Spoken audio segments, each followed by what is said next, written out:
Live? Okay, live on YouTube. We made it, friends. Took a little bit.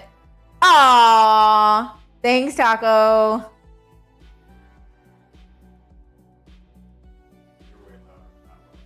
Oh. Okay. Hey guys, I'm too loud.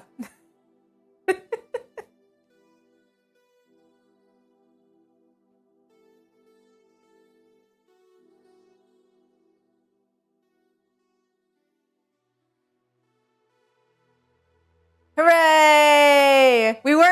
I promised I wasn't gonna start cooking until we got YouTube up and running. It wasn't letting us go live for whatever reason. I can do that. Right into the mic, baby. He was like, I wasn't nearly as loud as you when I was testing the volume. Whoops. Actually, okay, so I usually clip it first and then I'll do the wire. The one time you decide to use YouTube, but you're here now and I haven't started anything, so it's all good. Just for a little bit, you're like, what's going on? Why isn't it started? Where is she? You know, the normal.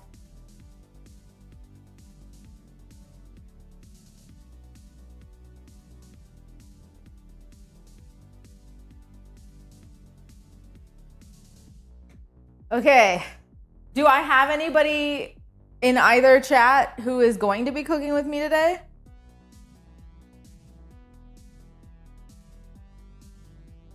Where are we on that front? Or are we all just kind of watching to see if it's something you're interested in making? These are the only Snickerdoodle cookies I will eat.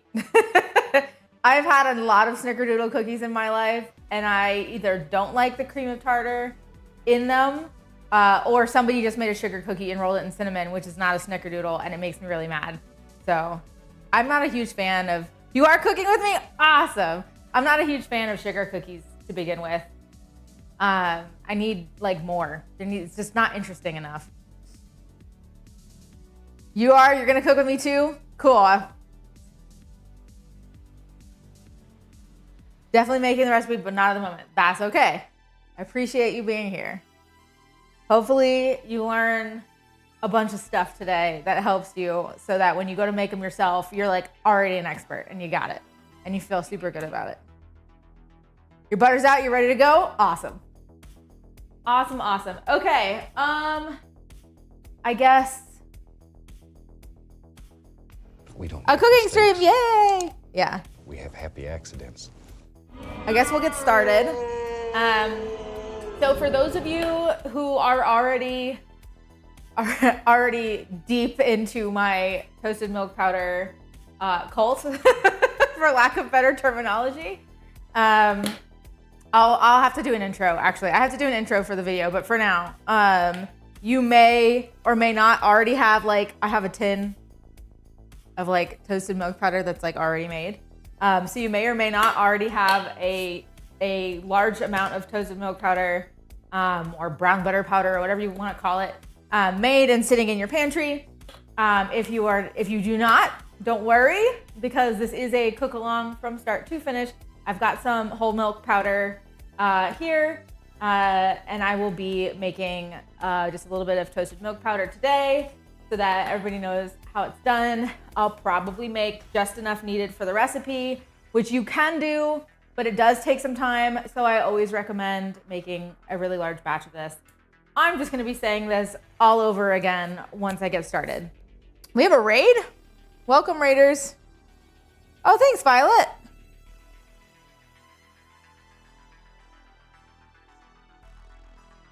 This does not use brown butter. Okay, I'm gonna start and then I'm gonna go into the whole shebang as soon as we get started. I love that Violet's every Sunday now. She's like, oh, Carrie's live, let's raid her, or every first Sunday. Okay. Happy accidents. Whenever, what a beautiful KitchenAid. This KitchenAid is how old is this? This is 2012, 13 years old. This KitchenAid is 6 months younger than my relationship to Lep. You're always here for the cooking? Yeah. They don't have brown butter. Okay, let's go ahead and get started. Making a fresh batch, nice.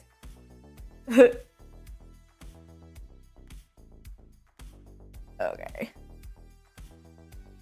The Breville, the Breville what? I don't need a food processor or a blender today. Or ice cream maker. Those are all upstairs.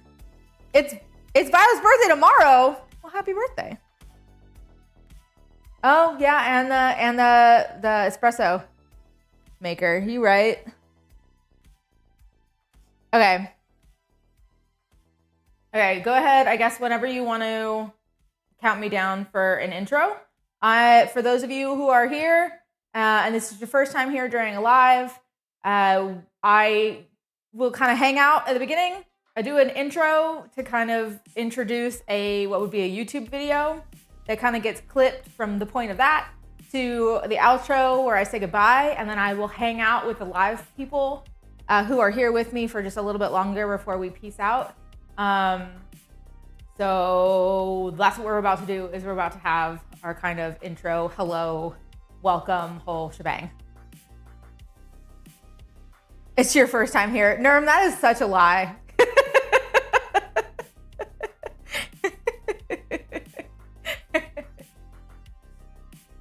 Okay, whenever you're ready to count me down, hun, I'll go ahead and start.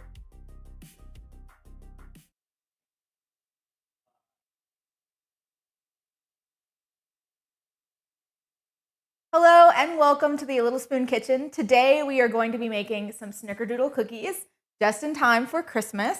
However, there's some fun things about them. I do not use cream of tartar in my Snickerdoodle cookies. I instead use buttermilk powder.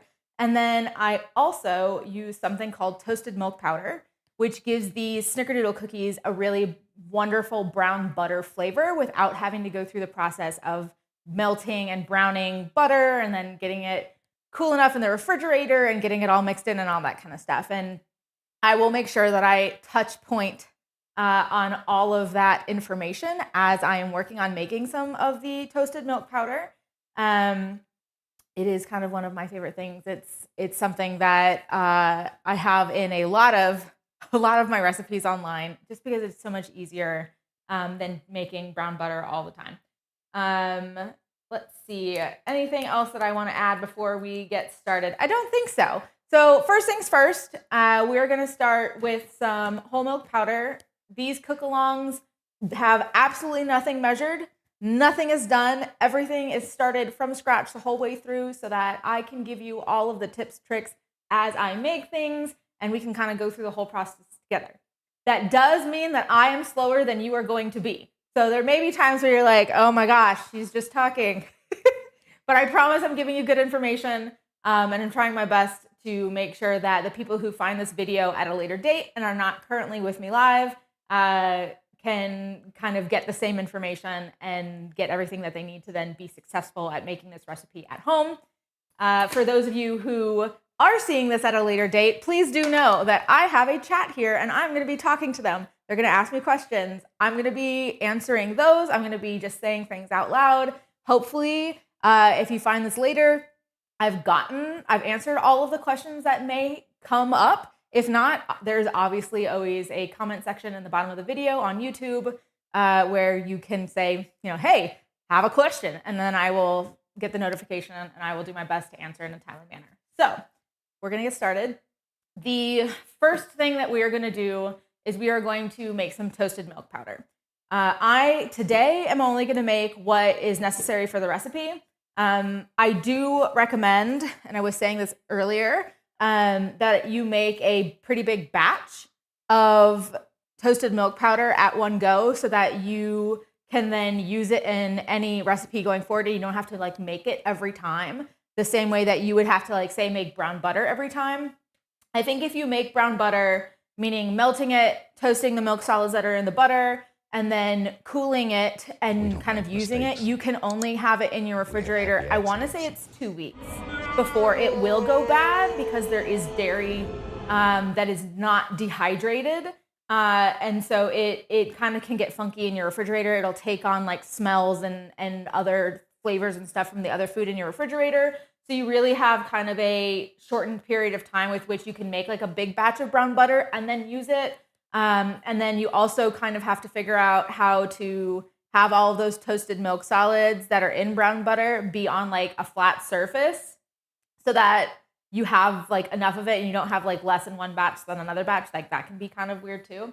But yeah, if you just make this product, which we are about to make right now, it's shelf stable. You basically are toasting the milk powder here, and then you can just put it into a container that goes as long as the date on the packaging for the milk powder goes. So whenever this says best by date, and even a best by date is not an actual expiration date. If it has an expiration date, sure, use that. If it has a best by date, you can probably go even a little longer. But they're essentially the same product. This is just heated. So the best by date will be essentially the same. So this recipe uses a 1/4 cup or 25 grams of toasted milk powder. So I am going to just weigh that out real quick in a bowl and then pour it into my saute pan here. I do prefer using stainless steel for toasted milk powder. It collects less. It's easier for me to scrape the bottom without worrying about Teflon or any of that kind of nonstick stuff. And then I do find that with like carbon steel or cast iron, that if it's not really well seasoned, it does kind of stick sometimes. So stainless steel is really kind of my favorite because you can really like if it does start sticking, it shouldn't be too bad. But if it does start really sticking, you can take it off the heat and like really give it a scrape without worrying about the bottom of the pan. So that's kind of my pouring toasted milk powder, pre-made milk powder right into my bowl. Let's get a spoon.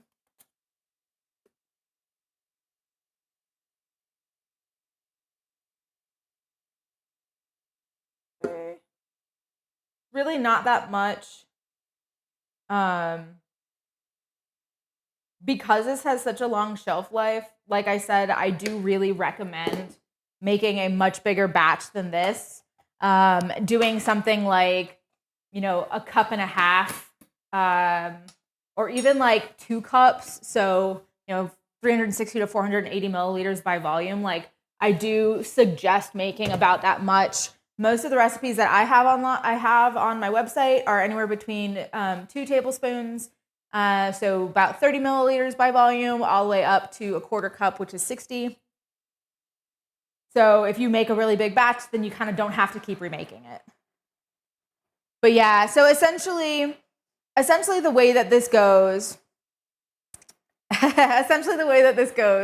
is these are the milk solids that get toasted in butter. So if I were to put an entire stick of butter and make melted butter right now, I'm getting about a half of a tablespoon, 7.5 milliliters by volume of toasted milk solids. That is as much as I can get out of an entire stick of butter. So in order to get more, I have to use more butter. Well, recipes don't need more butter. So instead, we're going to take just the milk solids. We're going to dry toast just the milk solids. And then we can have more brown butter flavor without even needing to mess around with the butter, which in my opinion is awesome. So that's what we're currently doing.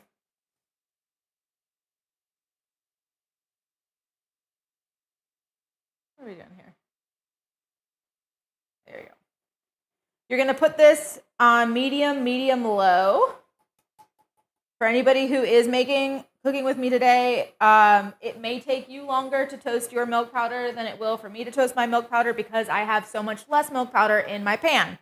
For obvious reasons, the more milk powder you have, the more crowded the pan is, the more heat disperses, the longer it takes to make it. But in all honesty, it's probably for the best because, like I said, I'm a chat and it's going to take me a little bit longer to kind of get through some of the other stuff. So you can probably catch up with me pretty easy. But you can see this color that it started. I guess, is the camera on, honey, the overhead? Just making sure. Because I have no idea what I'm looking at. I can't see anything. It is? Okay. So I've got our overhead camera here. You can see how light this is. You do not need to, this is typically the color that I toast my milk powder to, my powdered milk to. You do not need to toast it that dark. Just know the darker that the powdered milk gets while you're toasting it, the more brown butter flavor you're going to get, more caramelized flavor you're going to get. We are not actually caramelizing anything. Much like with blonde chocolate. So when you take white chocolate and you toast it in the oven and it turns a really beautiful kind of tan color, it's doing the same thing, right? Is where we're messing around by toasting it, but we're not caramelizing it. If we're going to caramelize it, it will burn and melt, and we don't want that. So you're getting in between 200 degrees and 300 degrees. I apologize. I do not know what that is in Celsius. If anybody wants to throw that in. Is my hair being a problem? I knew I should have put it up. Sorry. We're getting some static on the line. If anybody has a problem hearing me, just let me know and I will repeat what I needed to say. I also don't know where I was saying before that, so I guess I can't repeat it because I've already lost focus on it.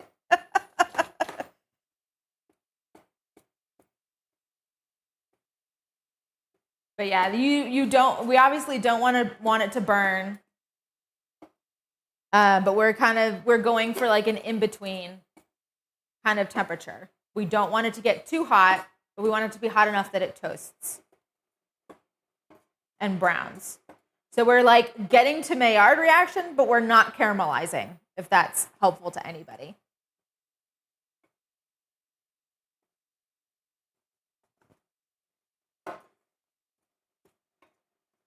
And this is kind of one of those things that it takes a little bit for it to get going. But once the color starts, you'll see it just increasingly get darker and darker and darker until you hit the color that you want. So I can see a couple of pieces in here that are starting to darken. It is easier to keep this at a medium-low temperature if you're nervous about burning anything, because it will, once it gets, if anything gets caught to the bottom, especially if you're doing a really big batch of this, it can be kind of hard to make sure that you're not browning too quickly.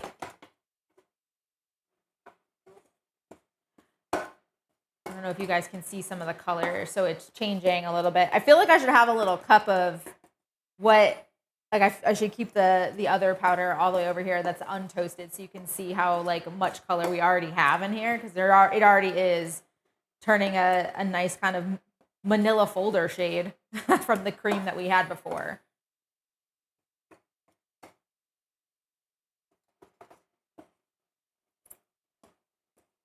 It's the induction cooktop? Okay, well, it is what it is. I want to face the camera. If I use, first of all, I don't like the electric cooktop behind me. I don't like electric cooktops in general. I think they're just really poor at heating and having any kind of ability to manipulate heat correctly and with precision. So I'm just gonna stay here.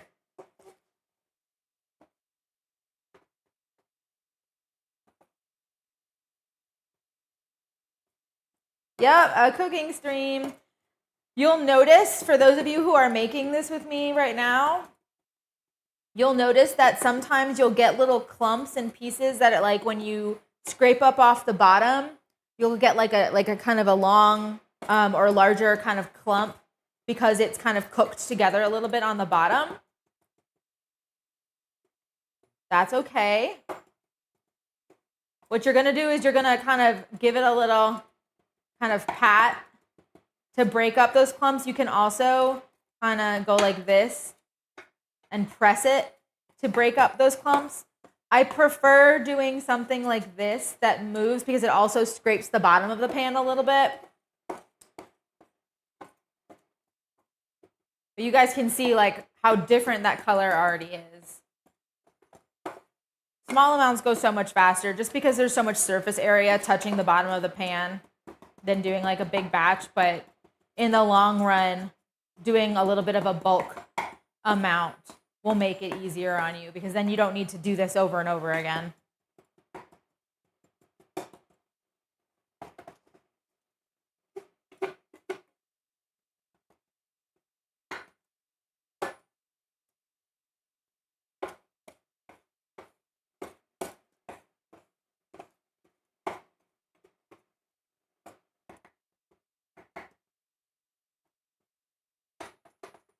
You can, as you're cooking, you can let it sit a little bit, especially if you're on a lower temperature. You can let it sit just a little bit so it does brown instead of just constantly stirring and constantly moving. But you do have to be careful and keep an eye on it because, like I said, once it starts getting color, it's hit that temperature where like it will just start toasting really fast.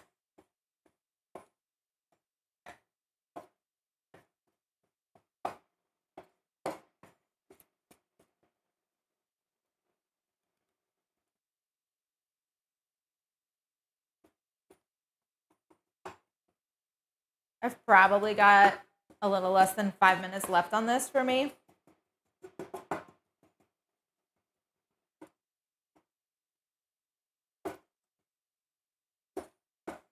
So you can see that like a small batch probably takes about 15 minutes, give or take. If you were doing a large batch, it could take up to an hour. But you're making like 8 times as much as what's in this pan, so it's worth it.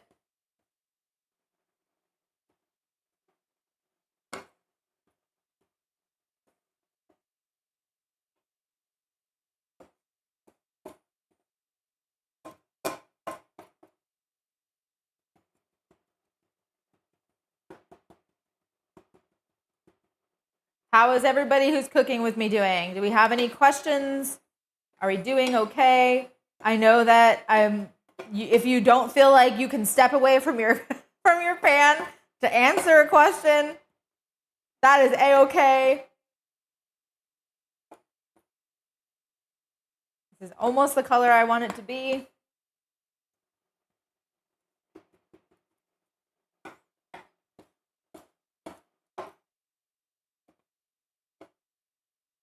When are we making mashed potatoes? We made mashed potatoes in our last cooking stream. Or was it the last one? Yeah, I think it was the last one. There's already a video online for that on YouTube.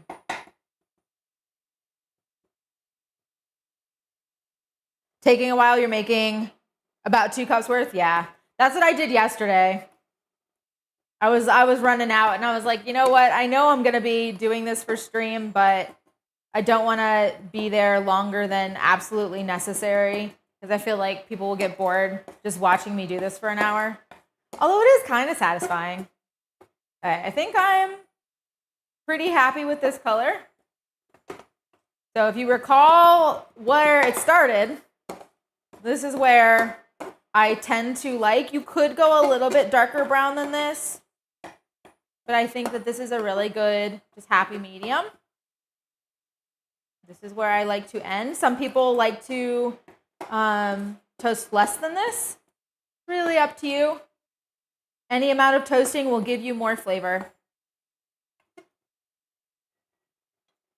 Okay, so we're gonna set that off to the side. I'm gonna turn this guy off and move him because we do not need him anymore.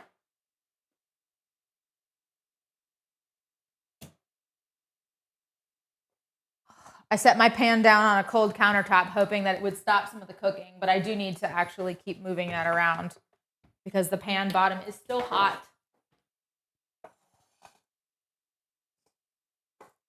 I do need this to cool as well before I can use it, or at least cool enough that it won't like melt the butter while you're trying to cream the butter and the sugar together. So I am going to probably keep moving this around my counter and letting this, actually what I probably will do is put this on a plate and then move it around the countertop. Oh wait, we got rid of our plates.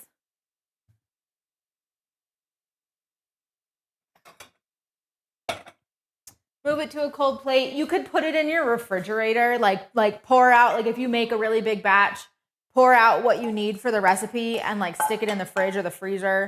Really, it'll cool down super fast as long as it's like thinly spread out and on something that's relatively cool.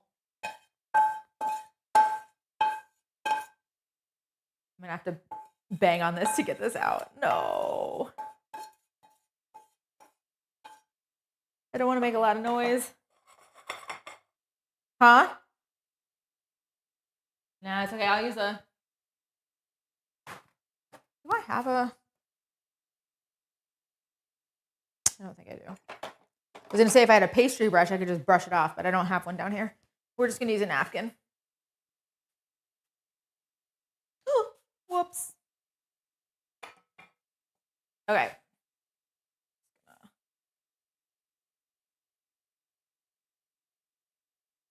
Go. Look, it's a clean pan. Not really, kind of.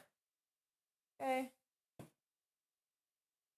I'm gonna just set that aside to cool. I'm gonna spread it out as best I can so that it'll cool faster. The more surface area, again, the same way that like the more surface area you have while you're toasting, the faster it happens. The more surface area you have on a cold surface when you're chilling, the faster it will chill. So kind of the same concept, but you know. So we got that spread out there.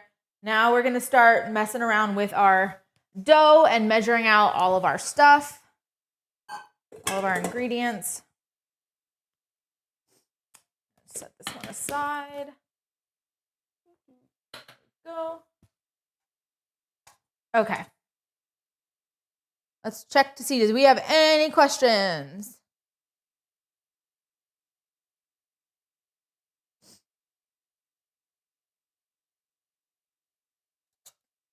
No questions so far. Looks like we're just talking about food. Cool. Okay.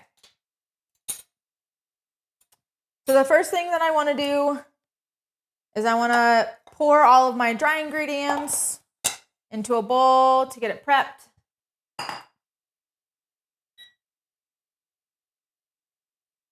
So we'll have our dry ingredients prepped, some of our wet ingredients kind of prepped and ready to go, and then we'll kind of, you know, get all of our wet ingredients mixed up and then pour our dry in. It is a cookie. We're all doing the basic cookie with just a couple of extra ingredients that are not so basic, right? Okay, so I'm gonna need 2 cups or about 255 grams of all-purpose flour. I am not going to measure most of my ingredients out using cups and spoons and things like that. I'm using imperial measurements. I'm going to say them out loud, but for me, it's easier, especially with dry ingredients, to just measure everything with grams on a scale. So I don't have to do anything extra to get the proper amount of ingredients. If you are looking to have more consistency, especially in baking, I highly, highly recommend you get a kitchen scale and do everything by grams. It is the most consistent, even your liquids by grams. It is the most consistent way to have your stuff end up the same every time. Consistency, right? If you do not have a kitchen scale, we'll do this right now. I'm going to quickly show you how you need to be measuring your flour. There is a specific way that you need to do this. Where is the back of the knife? Okay. So if you are measuring flour when you are baking, it is not scooping directly into the flour and then kind of taking off, you know, leveling it out and then dumping it. When you scoop, you compact the flour. The flour needs to be aerated. Nobody says this. It's like a common thing in baking that everybody does, but doesn't explain to anybody who doesn't usually bake. So I'm explaining to you now. So what you're gonna do is you're gonna take a separate scoop. I just literally, this is an old scoop that I've had for forever that doesn't match any of the things in my kitchen. I just leave it in here at all times. You take a scoop and you're gonna kind of just move your flour around, get it a little aerated. You're gonna pick it up and then you're gonna kind of just do this and gently sprinkle it in to whatever vessel you are measuring with. Okay, so this is specifically for our imperial people who are doing cups, spoons, teaspoons, all that kind of stuff. Okay. This is a cup of flour. Okay. This is going to be, if you do it this way, you are probably going to end up somewhere between 125 and 138 grams of flour. If I were going to do this, let's see what we got here. Because I already weighed that out.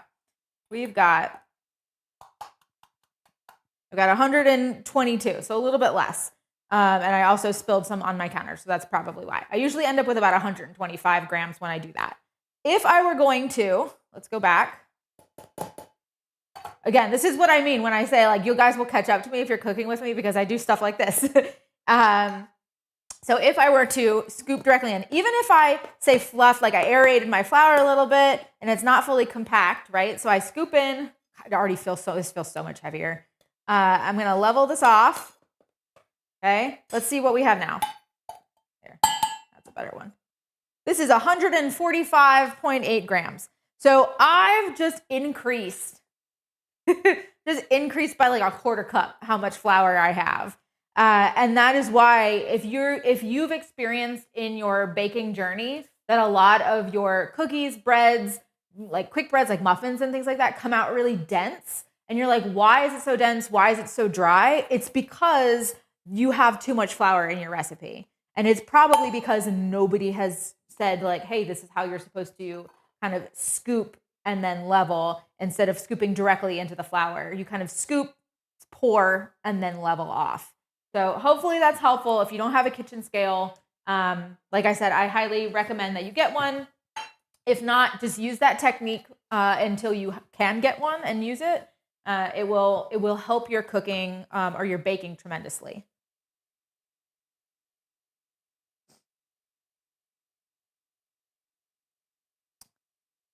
Is there a special sifter you're supposed to use for flour? No. But if you do, if a recipe specifically says that you need to sift something, please do sift it. Don't think that this negates sifting.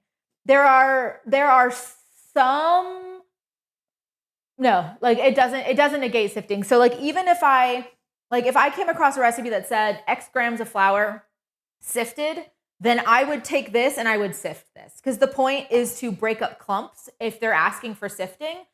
Typically that's done in something like macarons, right? So you have almond flour and you have to sift out the larger pieces of almond flour. So you're using just the smaller ones and it gives you a better texture in your cookies. And so that, like, if you see sift, it's for that reason. It's not to aerate your flour. It's more to break up clumps and make sure that they're not, like, you're not getting like bigger, weird textures or something like that in your cookies or in your baked goods.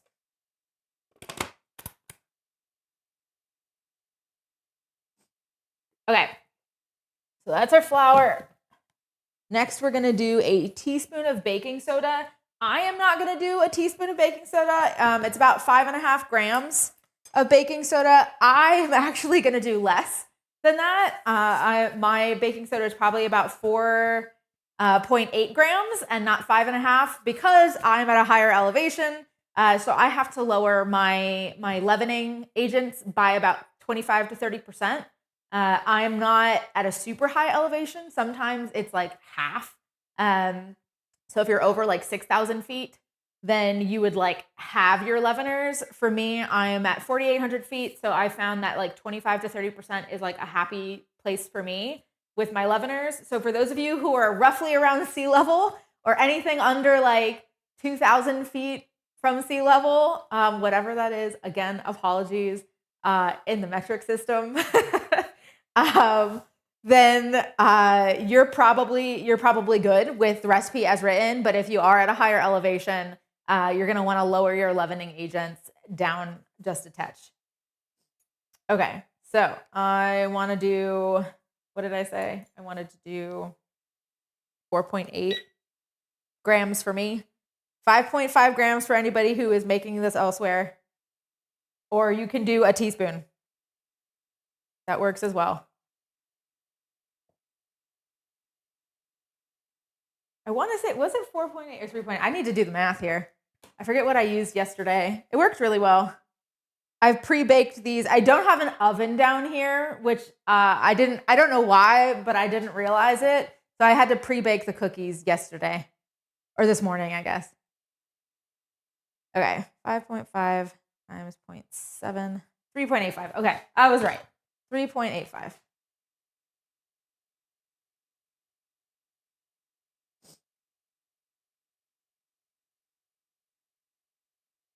Did a little bit more than I wanted to. That's good. Okay, cool.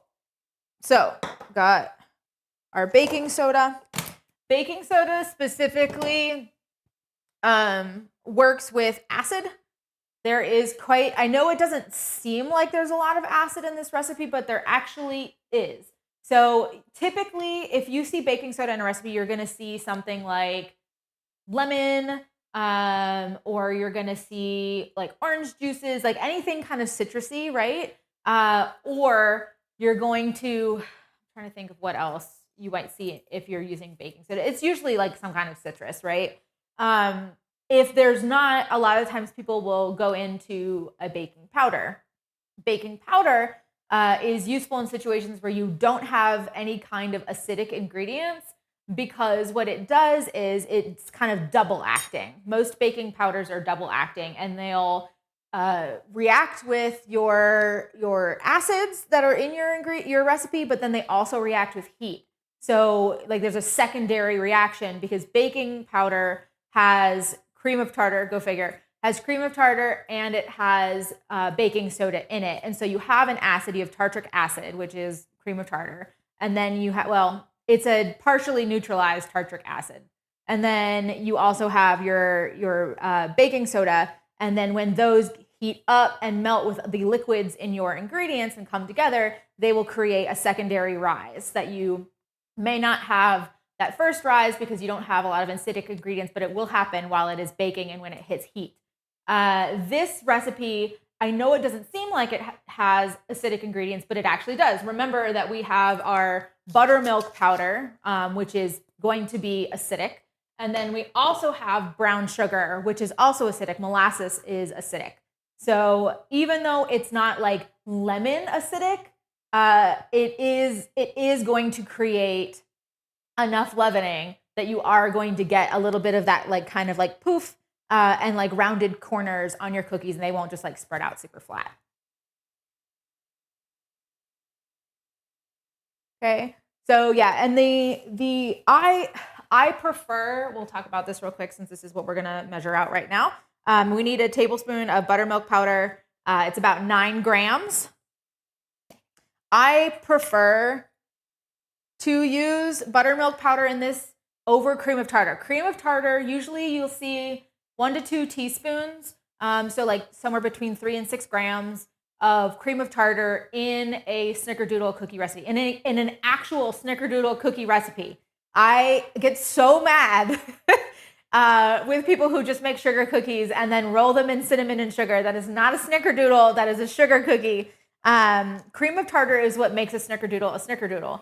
But I hate cream of tartar because I think that the tartaric acid that makes up cream of tartar has like a metallic, like a really sharp, lemony, metallic taste to it that just like is pervasive through the whole cookie. Like I don't like it. And so I started messing around with, okay, well, what else will give me something that is acidic enough that it will react with our leavening agent, but it's also tangy and tart enough that it makes it not a sugar cookie. Like, how do I make this interesting, right? And so this is kind of what I came up with, is the buttermilk powder, and it works really well. Like, it gives it a nice tang. But it is weaker than a cream of tartar. Cream of tartar is super sharp. It's very strong. So where you may be using, 3 grams of a cream of tartar, like 3 or 4 or 5, something like that, this is going to need 9 in order to kind of get it to the point where you can taste it and you get a bit of that tang.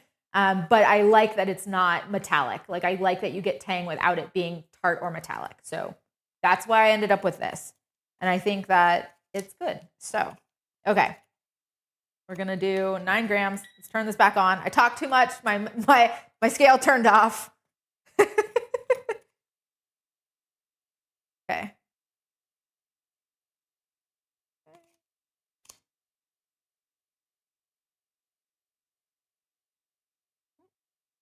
Close.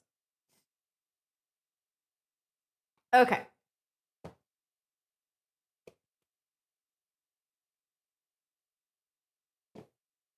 So now we've got our buttermilk powder, and now we're also going to add in our toasted milk powder, which is nice and cool. This whole thing is going to go in. I'm going to kind of just like give it a little bit of a shake situation. I don't want it coming off of the plate and missing the sides of the bowl. So this has already been measured out. We're just going to toss that right in.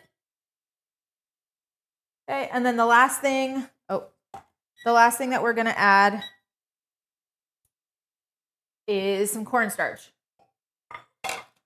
So the cornstarch, aside from the buttermilk powder, also does other things. So anytime you add milk powder in general, so especially the whole milk powder, you're adding protein into whatever you're going to be making, and then you're also adding in a little extra fat.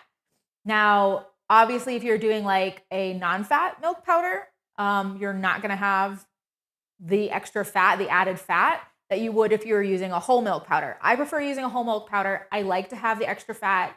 It helps maintain moisture in baked goods for longer. So they'll last an extra day or 2 before they dry out. And so I actually prefer that. I think that it hydrates better. It stays hydrated longer. And so I prefer to use a whole milk powder, but you do not have to if you do not want to.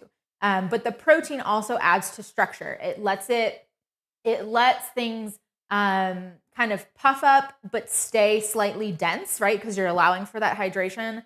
But it also gives just like a denser and like better quality to your baked goods. That's kind of like the way that I am, what I prefer. The buttermilk powder also does that because it's casein and whey. So you're getting protein in your casein and you're getting a little bit of the fat in the whey. And that will also kind of help with that same moisture retention and help with the cookie structure. It gives it a little bit of like a dense chewiness that you would otherwise not have without them. So it's just a little bit denser, a little bit more chewy, and a little bit more like of a moist kind of cookie, which is what I prefer. So you can bake it all the way through and still maintain that texture. Whereas with a lot of people, when they bake cookies, they'll like underbake them a little bit to keep that chewiness in the center. You don't need to do it when you've got some whole milk powder, when you've got the buttermilk, and then also when you have the cornstarch. The cornstarch is another kind of part of that for the chewiness and the denseness of the cookie. That this is kind of like that third piece of the puzzle to get that kind of chewy texture. Okay, so now I'm going to need a 1/4 cup or 32.5 grams of cornstarch. Again, I am not going to be using actual spoons, measuring spoons or cups. I'm just going to go in here and pour it in with a spoon and watch my scale. 32.5. Good. Okay.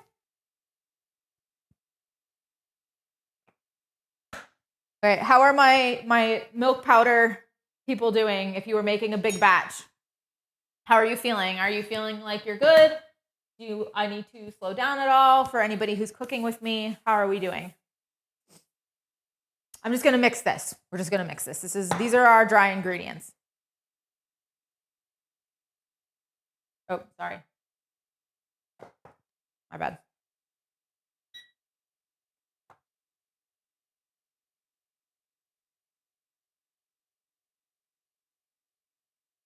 So now I'm just mixing my ingredients that are in here so that when I add them, they don't add into my wet ingredients ununiformly, and then we have like an odd amount of leavening on in some of the cookies and not in others.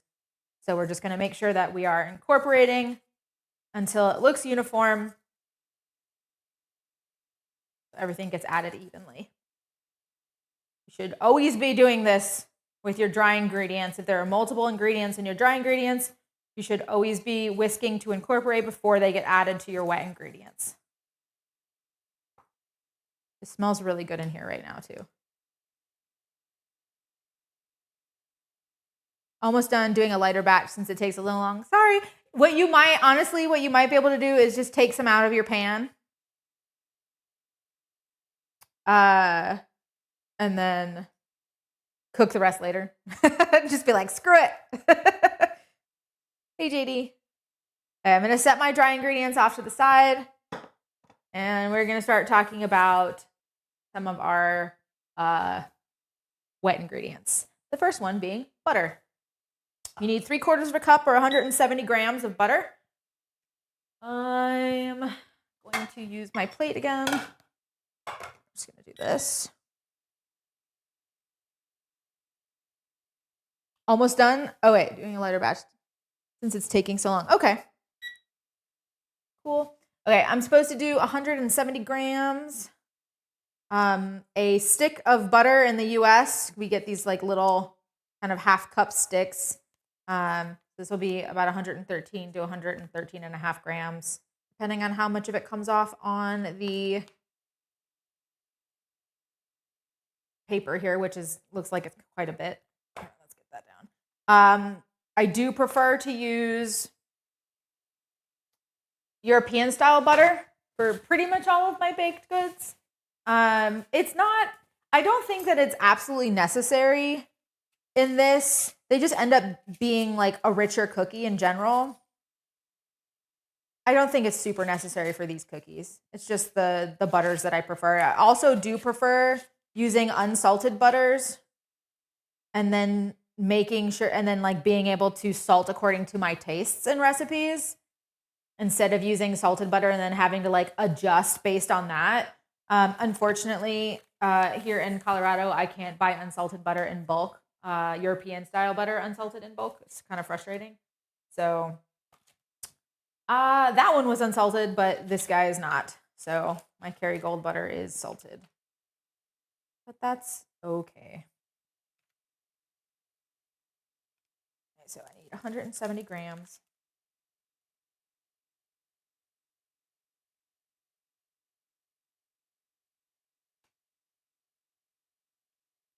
This recipe is written with, I made it with unsalted butter.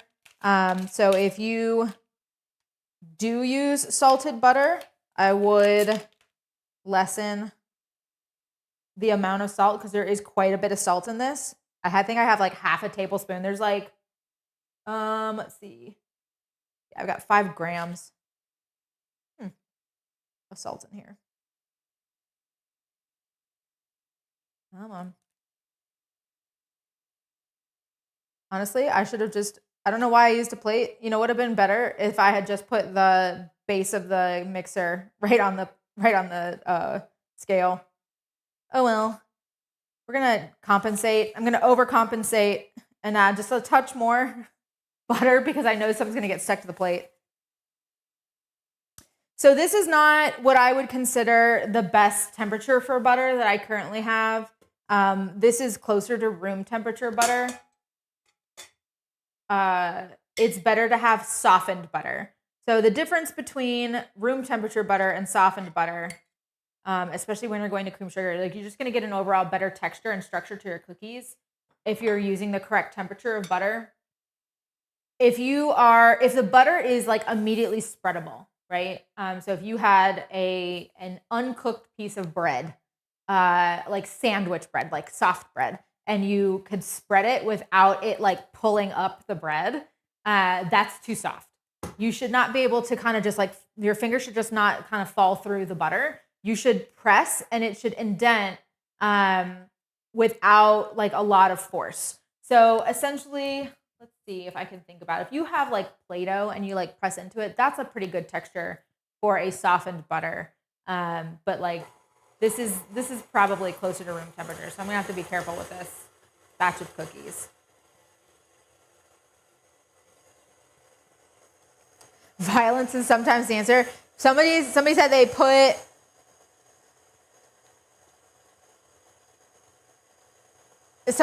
put their butter into a Ziploc bag, close it, and beat the crap out of it with a rolling pin, and then they cut the bag open and scrape it out. That is an option. That's a better option, honestly, for like if you were making croissants and you needed to have your like square of butter so that you could shape it and get it into the correct temperature. I recommend a couple of different things. One is you can just take the butter out a couple hours, an hour or so beforehand, and it usually gets to the proper temperature. If you have less time, maybe 15, 20 minutes, you can just cut the butter into pats of butter into like smaller shapes and like spread them out on a plate, and they will come to room temperature because, again, more surface area means that they are going to come closer to the temperature that they are touching faster. So that would be good. And then another option is to, I like to do this. I don't know if I have anything down here that would work. If you get like a mason jar or a cup, like a glass cup of some kind, and fill it with hot water, and then let it sit for a few minutes, put the stick of butter onto your counter, and then put the glass or a bowl or whatever it is over the top of it. The ambient temperature will help make that butter, but without melting it, it will help to get that butter softened faster. So that's kind of another thing that I tend to do. I've seen people, you're talking about thinking ahead. How does that work? That's funny. There's somebody out there, what's her name? It's Sarah something. There are a couple of people that are out there that are bakers and like content creators that will literally put a stick of butter like that's cold out of the fridge like against their skin, like they'll tuck it into like their pants and just walk around with it until it's chilled. But like, that seems a little unsanitary to me. I guess I'm cooking for myself, but like my worry, I guess, is that I'd forget about it and like it would start to come out of the top or the bottom because like it's just folded paper, like wax paper. It's not anything more than that. And then like that it would, because like some of it's touching your skin and some of it's not, that it would like heat unevenly. So like, I don't know, some people swear by it. They swear by it, but like that's not anything that I've ever done. Something that does seem like it might work better is to grate butter. So if you take it right out of the fridge and grate it with a cheese grater into really small pieces and just let it sit on your like on the countertop for like 5 minutes and then toss it in, that's probably a really good way to do that as well. So yeah. A stick of butter in your pants. Exactly. Okay. So essentially what I'm doing is I'm just getting the butter. Let's show you guys. This is actually good, and I didn't weigh or measure out any of my sugar before I started. Bad Carrie. A grater or peeler. Yeah. So basically what I'm trying to do is I've taken my butter. I don't know if you can see the color difference here. So I've taken my butter and I've kind of whipped it around with my beater attachment on my stand mixer until it looks almost like an icing or a frosting. And it's kind of lightened a little bit and taken on a little bit more volume. Like that's kind of where you want to go. And then we're going to start adding our sugar in. Okay, I need a half cup of each of unrefined granulated sugar. So like sugar in the raw. And I use a dark brown sugar. You could probably use a light brown sugar, but the dark brown sugar, again, I had said that molasses has a lower pH, which means it's more acidic and it will work better with the baking soda than a light brown sugar will. That's the only difference. Light brown sugar has less molasses than dark brown sugar.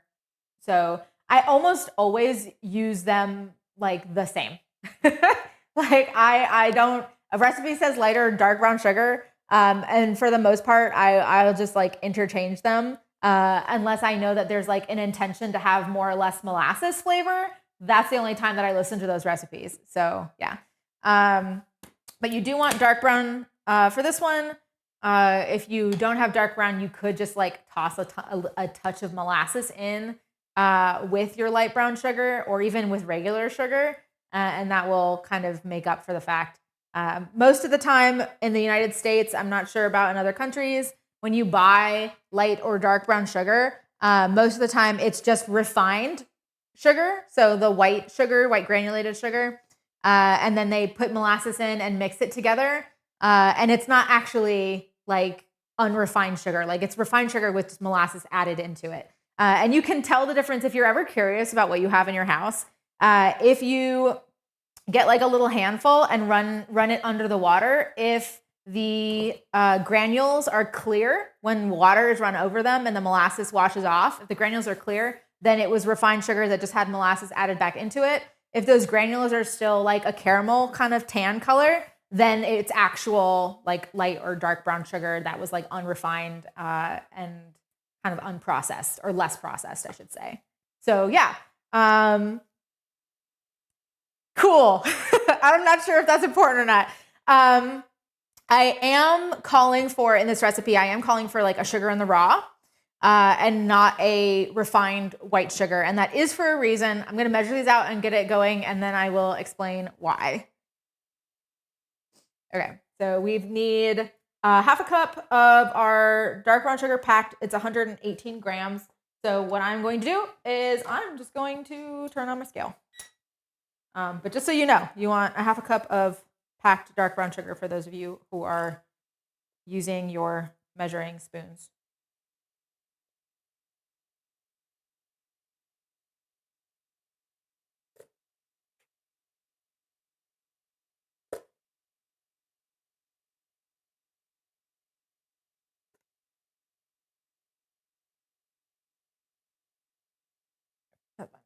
Okay, and then 115 grams of the unrefined granulated sugar. What speed did I whip the butter on? A 2 or a 4. Yeah, 2 or 4. Zero that out. And this is 115.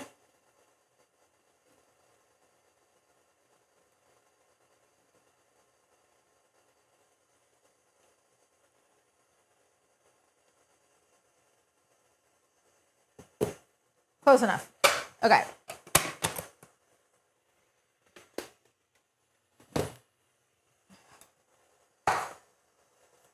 I'm just going to give this a quick mix. Kind of for the same reason that I said with the dry goods, is kind of the more uniform it is, the more uniform your cookies will be. Okay. We're going to toss this in just a little at a time. I don't want it to like get hit back into my face. So we're going to just pour in little by little. Poco a poco. There we go. And I'm going to turn this up to a 4. For those of you who don't know, just as a helpful piece of knowledge, if you are making bread, 4 is the setting for bread for your dough. That is the universal dough setting is 4.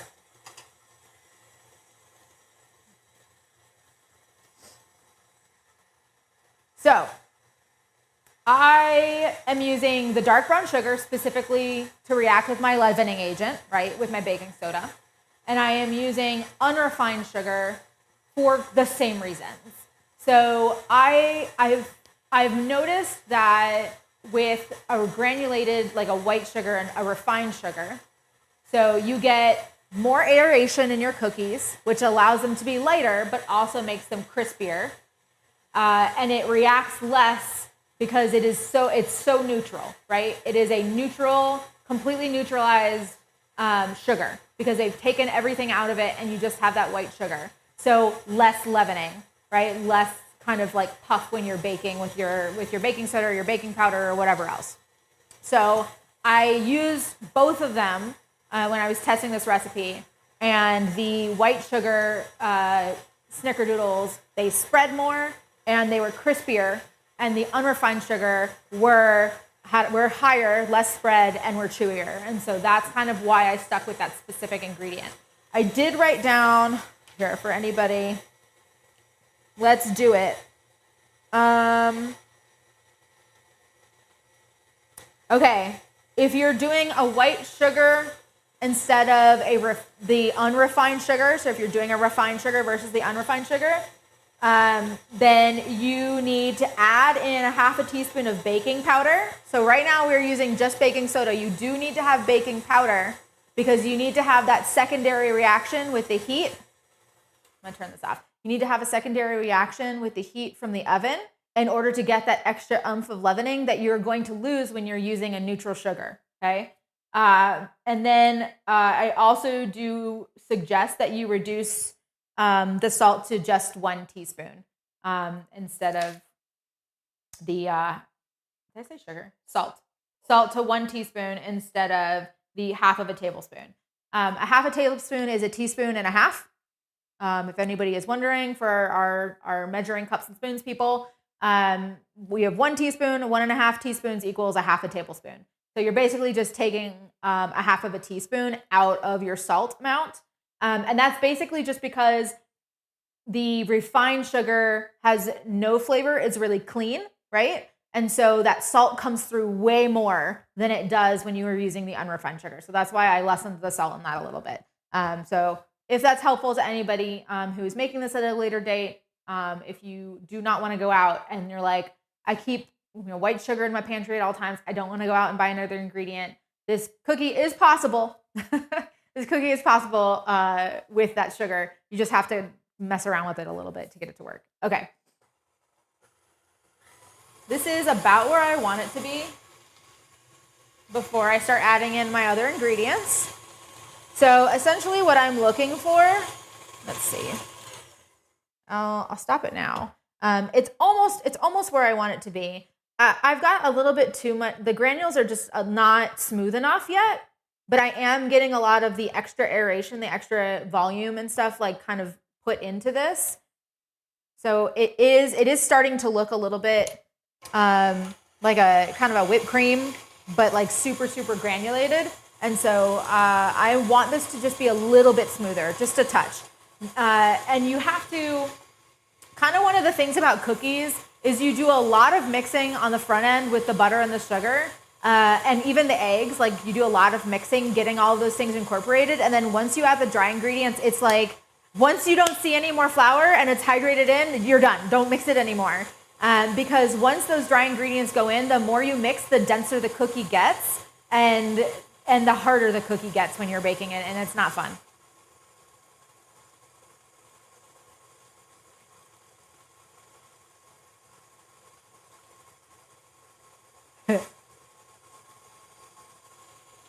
All right, this is almost there. And I can see like how much, let's do this too. Okay, I'll show you guys this too. I can see, another thing you should be doing also is every time you're going to add a new ingredient, you should be scraping down the sides of your bowl so everything is in the bottom of the bowl, again, for better incorporation. But let me just show you this right now because the top here, it has not been incorporated and the bottom has. So you can see the difference between here and here. It's even a different color. So I've got really, really like kind of thicker crystals here that haven't dissolved as much into the butter. And then down here, you can see how much air has been whipped into this and how like the difference in the gradient between the two. So actually I'm going to do this real quick. I'm going to knock the sides down just a touch. Okay.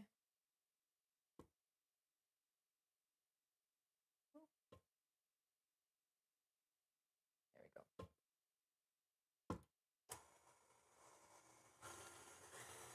And this is going to be ready in about 30 seconds to start adding in our eggs.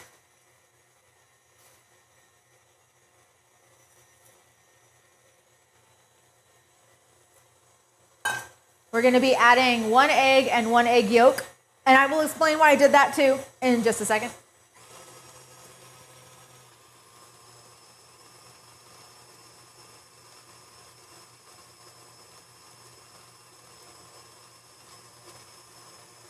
All right, so now I'm going to lower this all the way down to a 1. For those of you who are cooking with me. Okay, and you're going to do 1. These are large eggs, if that's helpful. In the United States, that's between 50 and 55 grams per egg for what's inside the egg, not like plus the shell. And you're going to do an egg and an egg yolk. Which, fun. Okay, so I'm going to just do this over a bowl because I don't mind getting my hands dirty. There's my egg yolk.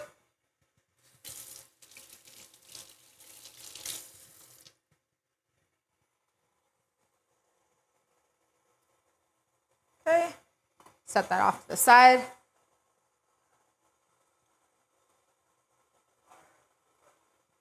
What?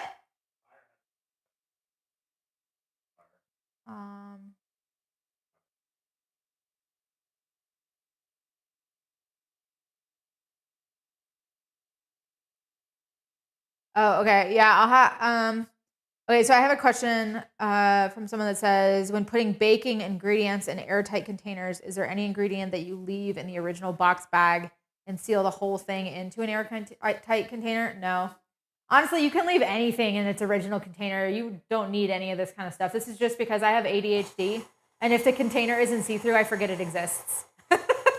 There's no, you could maybe do that with brown sugar just because it likes to dry out really fast, but I wouldn't say that any of that was really necessary.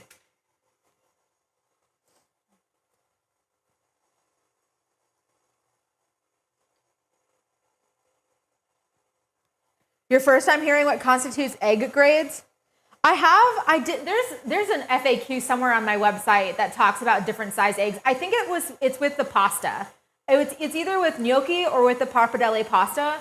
I have a whole conversation about egg sizes. I want to say it's the pappardelle pasta. I talk a lot about egg sizes because different countries have different egg sizes, depending on what constitutes a large or an extra large or small egg or any of that kind of stuff.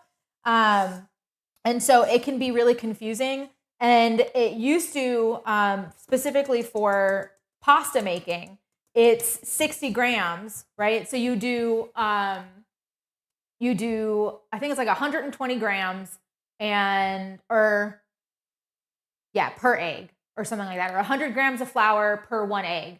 But that was when it used to be 60 grams equaled a large egg. But now that's not the case. And so if you get eggs on the smaller end, which I've gotten like 47 gram eggs in my large, cartons of eggs.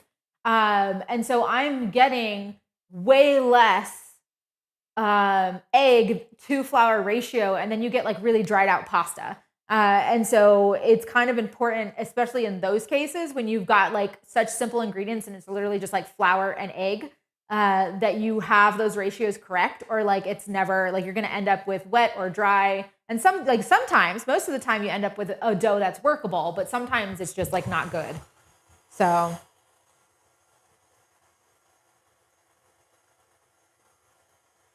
yeah, that's what I did is I gave a weight ratio for pasta so that you could just weigh out your ingredients and it would always be correct. Okay, so I'm gonna turn up this a little bit. Essentially what I'm doing now, I'm gonna whip the eggs in until it almost looks like frosting. And once, cause it's gonna look really wet when you first start, and then it's gonna start to kind of whip back up, and those eggs are gonna start to really get in there, and it's gonna start to look like frosting, and that's where I'm gonna stop. And then I'll start adding in the rest of my ingredients, like the vanilla and the salt, and then our dry ingredients, and we'll be good to go. All right, let me show you guys this. So this is where we're at. You can see how much lighter that's gotten. You can see how it looks a lot like frosting. And now I'm ready to add in my vanilla, and I'm ready to add in my salt. I'm gonna just go ahead and bring this down to kind of a lower speed.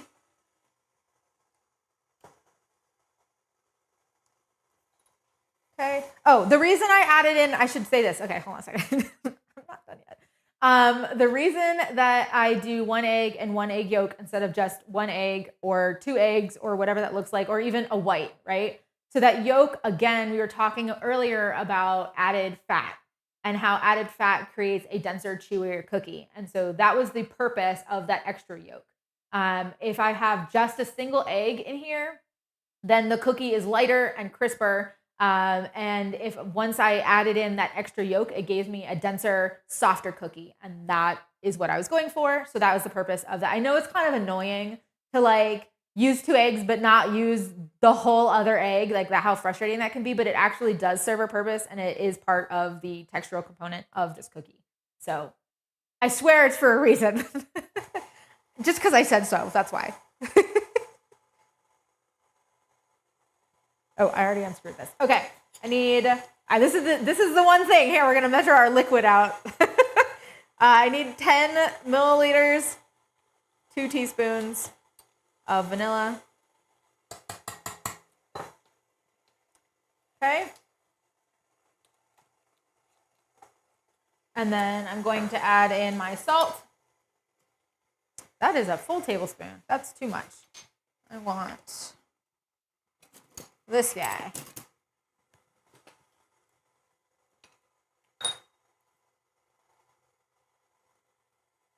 Add our salt in.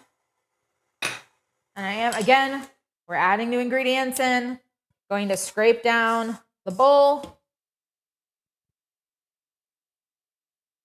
Make sure that everything is going to get incorporated correctly. You will notice that this looks so much like frosting at this point. And it's because of all of the extra air that we've been whipping in.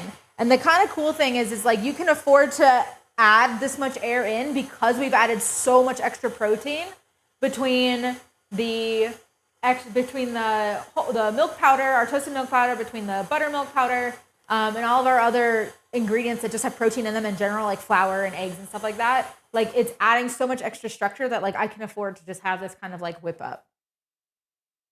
Okay. So now we've got all of our wet ingredients. Everything is incorporated. Everything is brought together. And it is time for our dry ingredients. Want to make sure I've got everything. I do. Okay, cool. Love that. Okay. So now we've got our dry ingredients. I'm just going to go again on like a 1. I don't want this flour puffing back out of the bowl. I'm going to just do a little at a time. Once I start seeing it incorporate enough that I can see like tackiness in the dough, I'll add a little bit more flour.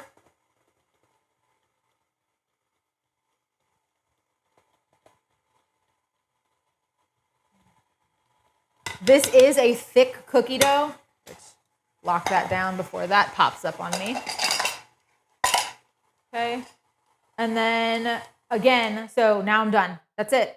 I'm going to use my spatula here to help me just do any final mixing and getting the stuff on the very bottom of the bowl incorporated into the cookie dough. But this cookie dough is now done. So you notice like how long all of the previous like whipping in, creaming, like whipping up the butter and then creaming the butter and the sugar and then adding in the eggs, how much time goes into that front section. And like now the dries are added in and it's done. You want it to be as loosely mixed as possible. Now this is, like I said, it's a really thick dough.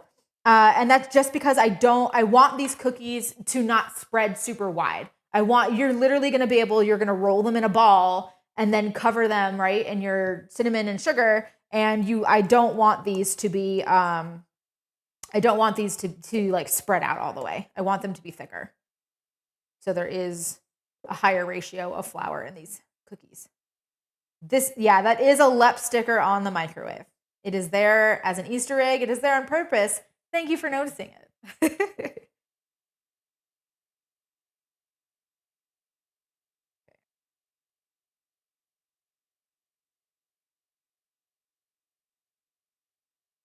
Just trying to get as much of this cookie dough off as I can. Off of my beater here. And now I'm going to go in. I do wish that I had a thicker spatula than this. Do I have one that's a little bit more? I don't. Okay. We're going to use this. Nope, I'm good. It'll still work. I have like different spatulas for different things. This is really good about scraping bowls, but it's not super good because it's super flexible on the tip of it. So it's great for scraping, but it's not great for mixing.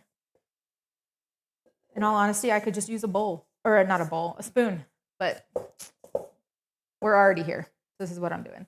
How are my people doing that are cooking with me live? Are we good? Are we feeling good about our cookies?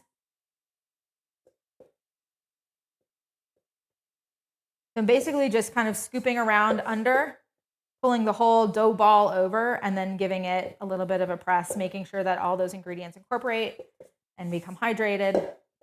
So this is basically done.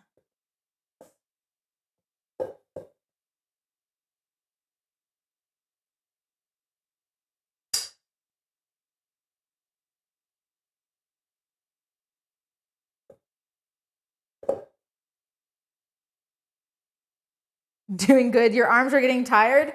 Oh no. Do you have a hand? Are you using a hand mixer? Or just mixing with like a fork or something? Your arms have to be tired. If you're doing this whole thing by hand, your arms got to be tired.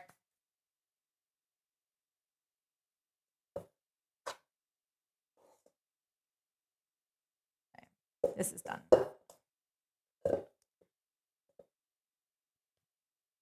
Okay, so I've got my dough here. We're going to scoop it out. You can, at this point, you can turn on your oven. Okay. It is just turned on. We're not doing like a forced fan or any of that kind of stuff. We don't need convection. So you're going to turn that up to 375 Fahrenheit or 190 degrees Celsius and start preheating. This recipe was meant for a number 24 cookie scoop. Okay. A number 24 cookie scoop is about 2.5 tablespoons worth of cookie dough, or 45 to 50 grams worth of cookie. So if you do not have a cookie scoop in this size, that is a-okay. You can just use a spoon and you can essentially do this.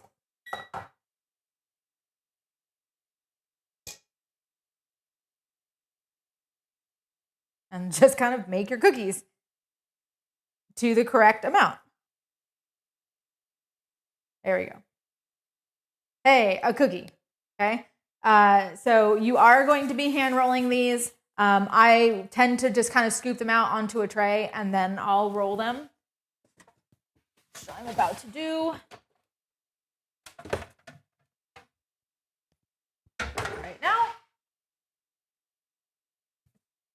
You didn't realize you needed cookie scoops until now. Oh no, do you have a kitchen scale?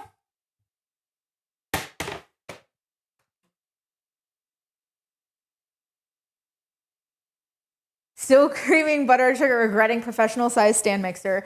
I have a commercial stand mixer upstairs, and I do regret it with smaller projects like this. Especially when you have to like get in and scrape off the sides of the bowl and you can't tilt the head back. Oh, I get so frustrated. Okay, so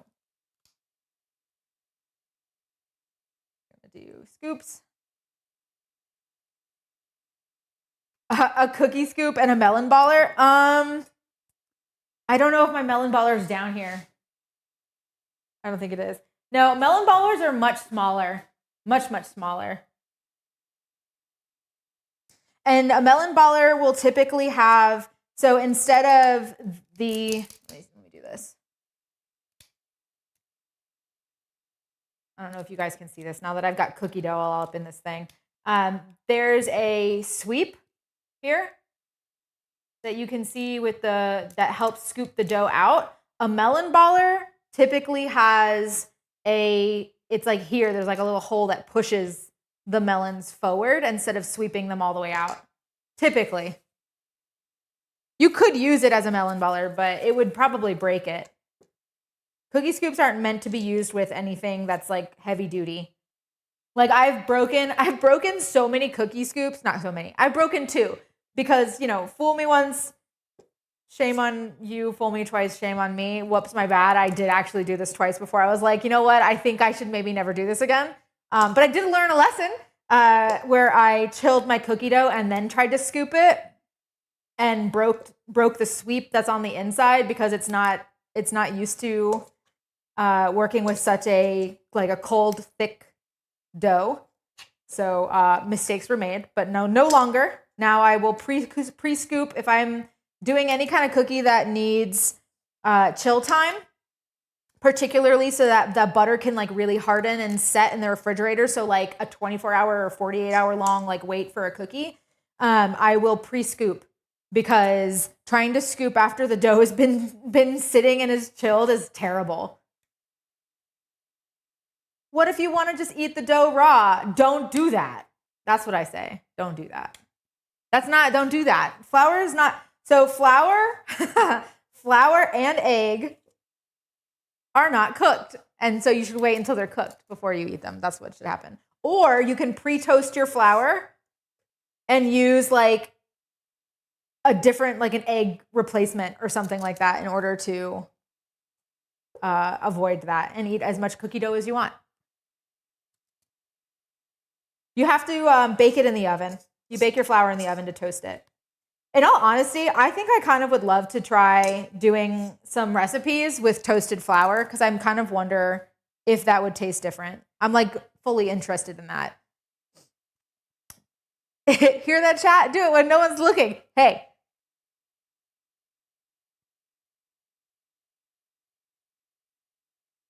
Do not line anything with your pan. Oh, I've got a Silpat down. I have a silicone sheet down. You can also do parchment paper. If you have a silicone mat down, then you might get a little more spread just because it's thicker. If you do parchment paper to line, they won't spread as much and you'll get a crispier bottom of your cookie because the heat, it's not as thick and the heat will come through the pan faster. Something to keep in mind when you're preheating, you want to have your oven going for like 30 minutes before something goes into it. If you don't do that, ovens tend to have this like kind of like weird roller coaster situation. So like it'll come to temp and then an oven will kind of decrease, sometimes drastically, like depending on the oven and its age and all that kind of stuff, will decrease and then work itself back up to temperature while your things are baking. And it's not a constant temperature. So which, in order to avoid that like little bit of roller coaster right at the very beginning of an oven preheating, you want to like have it sit there for at least 15 minutes at that initial temperature before you're doing any kind of baking or any kind of cooking in it. Like it should definitely be preheated. Like there's a reason we say preheat. Like you don't just put your cookies into an oven that like you're like, oh, put it to temperature and then like put it in a cold oven and just like let it come up. Like that's not gonna do anybody any favors. But yeah, you wanna have your oven preheating for quite a long time before you do anything that requires like specific temperatures and roasting numbers, roasting temperatures, whatever I'm doing. All right. I may not have enough for a final cookie. I do, you can make these cookies smaller. They will bake a little bit differently. They'll be a little less chewy. And obviously it'll take less time to bake. But not like as less as you think. There you go, we're gonna do that. I'll wash my hands real quick because now I've got cookie dough on them.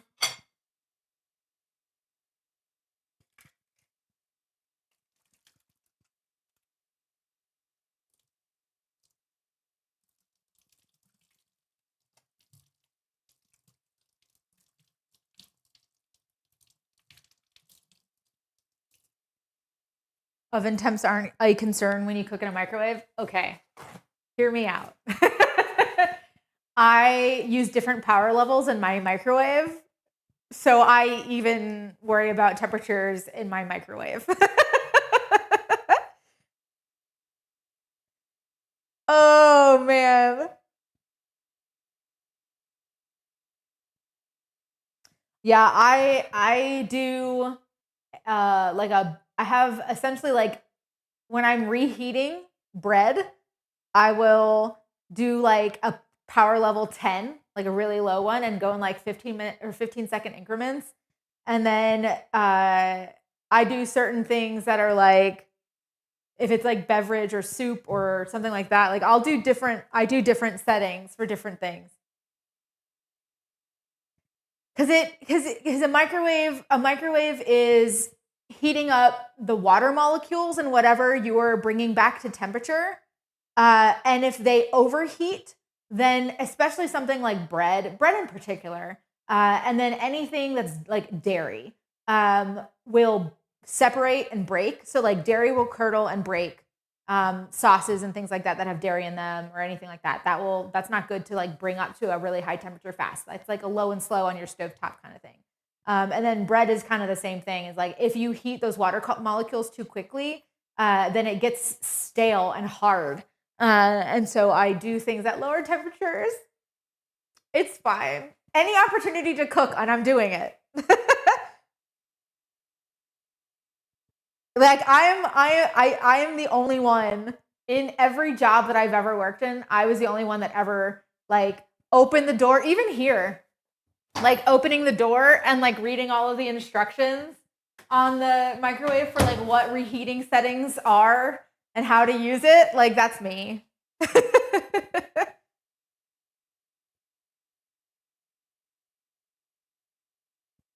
Okay, these are now done.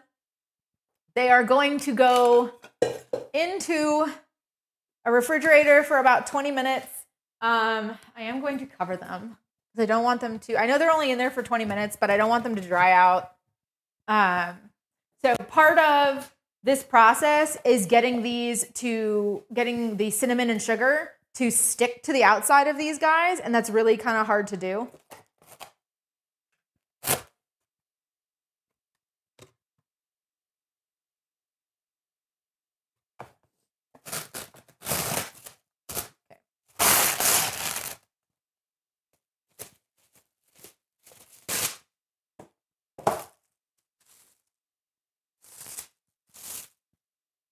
Come on.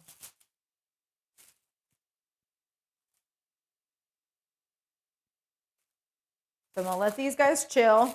The people who are cooking with me have time to catch up. If you have any questions, for those of you who are cooking with me, please ask them. Okay.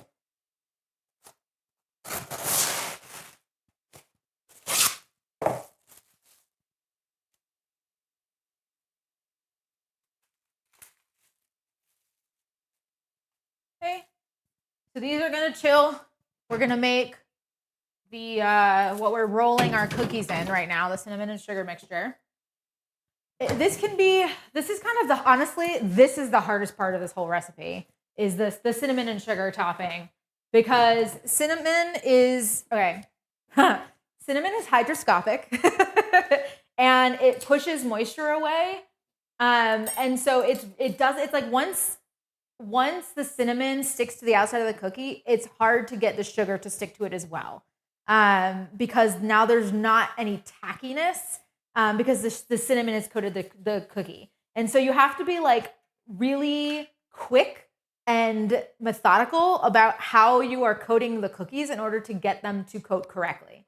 So I do prefer to use a kind of wider based bowl. So if you have, like, instead of using something that's really tall like this, because I'll roll my cookies around stuff, anything that's like one of those like soup pasta kind of bowls, right? Something that's like a little wider is a better option.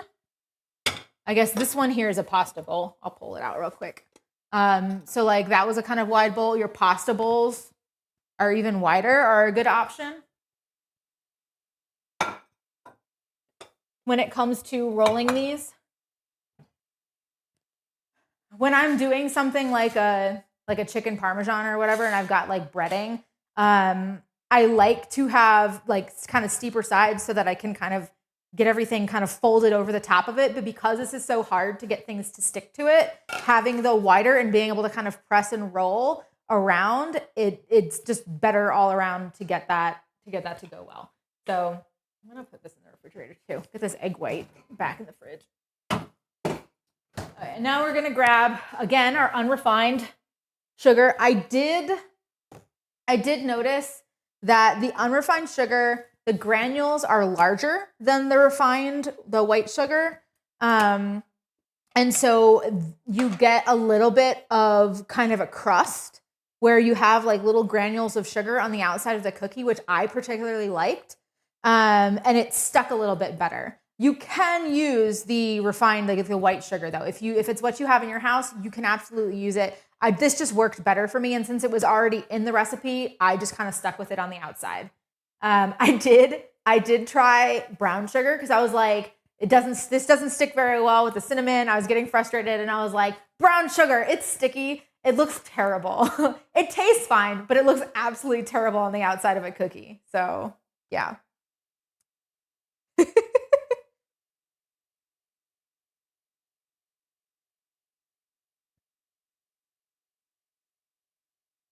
Okay, so we are going to be using sugar tapping. Let's do this. We've got a tablespoon or about 8 grams, okay, of our ground cinnamon. I did have the tablespoon over here. And then we are going to be doing a 1/4 cup or about 77 grams of our unrefined granulated sugar. That is going to get mixed together, and then we're going to use that to press into the cookies. On a note for cinnamon, I do prefer getting a Ceylon cinnamon.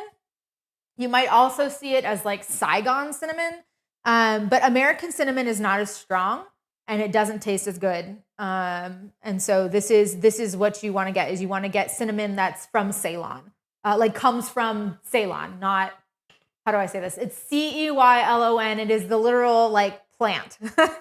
And you want Ceylon cinnamon if you can find it. But you might also see it listed out as like Saigon cinnamon or something like that. Or Vietnamese cinnamon is another one that you might see as its title. And that's just kind of like a where it's from, but it's actually made from Ceylon, Ceylon. So yeah. Surprisingly, Costco does sell, I think it says Vietnamese cinnamon on the outside of it. I don't remember. But you can get it from Costco. I don't know if the cinnamons at like my local grocery stores, I don't know which type they are. They don't say it. Typically, I will have to go to like a spice shop or something like that to get those specific types of cinnamons and get like the kind of more pungent one. But Costco does sell it. Dough is, I was one of the people that are cooking with me today said, the dough is delicious. Don't ask me how I know. No. I don't know if Publix sells the right cinnamon. I'm not sure. And I don't have a Publix anymore. We moved to Colorado and they don't have Publix here. So I can't go in and confirm it for you either. Because I'd be like, on my next trip, I'll let you know if they have it. But I can't even go to find out for you. Okay. Let's do our 77 grams of flour. This is not an exact science either, to be frank. It's just a topping. This is just the ratio that like worked well for me, but you don't have to stick exactly to it. If you want to do just sugar, you can. If you want to do just cinnamon and not have sugar, you can. It's whatever you want it to be. Okay. Next time you go, you'll look. Okay, cool. Let us know if you find like what kind of cinnamons they have. I can't imagine that they don't like that a nicer organic whatever brand that they have at the store doesn't have like a specifically like a Vietnamese cinnamon or something like that, or it doesn't say true Ceylon or something like that on the outside of it. Because a lot of the times it'll do that too, where it's like true Ceylon. It's on the Publix website, so you can order it. Okay, so there you go. They do sell it at a minimum. You can order it online even if it's not in store. Okay. I did use that. Okay. We used a measuring spoon. Yay. Okay, and then I've got my whisk back. Ugh, that is a terrible noise. I'm going to try to be gentle with that because that sounds awful. Okay, we're going to use our hands because I can't stand that sound. Okay. Get it really good and mixed.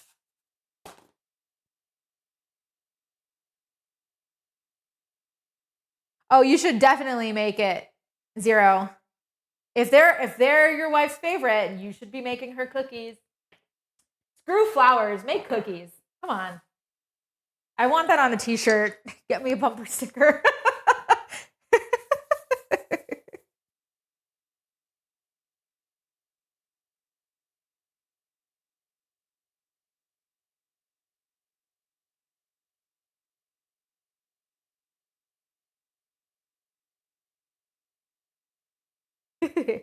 Okay. Is there anything, I'm trying to think if there's anything else that we can chat about while our cookies are chilling. I can probably take them out a little bit sooner. These can be, let me say this too. These can be cooked as drop cookies. Like you can literally scoop it out, cover it in some of the cinnamon sugar and stick it right into the oven. They will spread thinner, right? Because we haven't chilled them, so that butter hasn't hardened up a little bit. So you can, like they will be thinner, they will be slightly crispier, but they're still good cookies. So if you don't have the time to sit and chill them for 20 minutes, that's fine. I did do timed chillings on these when I was testing it. So I did a like right from the bowl, immediately put it in its cinnamon sugar, baked it in the oven. I did a 20-minute chill, and I did a 2-hour, a 6-hour, an 8-hour, and a 24-hour chill. After 2 hours, they're the same. Like there's no, it doesn't matter. Between 20 minutes and 2 hours, the dough is a little bit more hydrated. They were a little bit softer if you wait 2 hours to coat them and then put them in the oven. But the 20 minutes was like a perfect sweet spot. I don't think there was enough difference between 20 minutes and 2 hours for you to really wait that long. But if you're like, I'll just make the dough, put it in the refrigerator, and then come back to it when I get off work or after I take the kids to a birthday party or whatever that looks like, and you need that time, know that you can take that time. And you can leave them in the refrigerator for up to like 48 hours before the dough starts getting just like a little too dried out in your refrigerator, and they're just not going to spread as well. Trying to think. Is there anything else?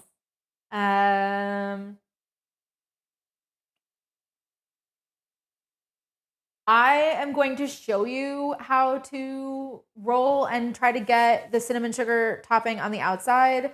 I have yet to come up with something that like works 100% of the time perfectly. It's just is what it is. Especially after they come out of a refrigerator, they kind of lose a little bit of their tackiness on the outside. And so you have to kind of roll and shape them, get them warmed up with your hands.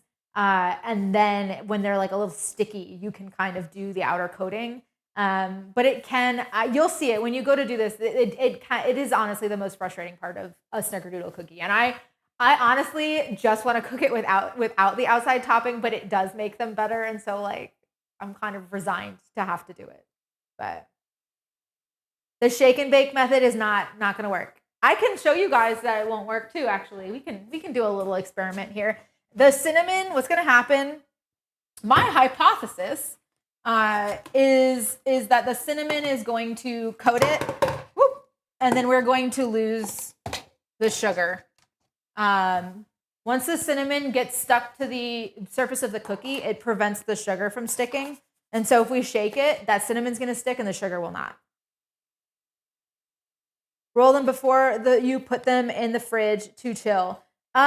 You could, but there is,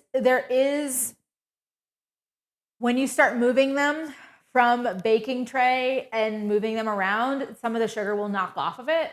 And so I found that it's just kind of one of those things that if I can get it coated, put it directly on the pan that goes right into the oven all in one go, that I lose less sugar.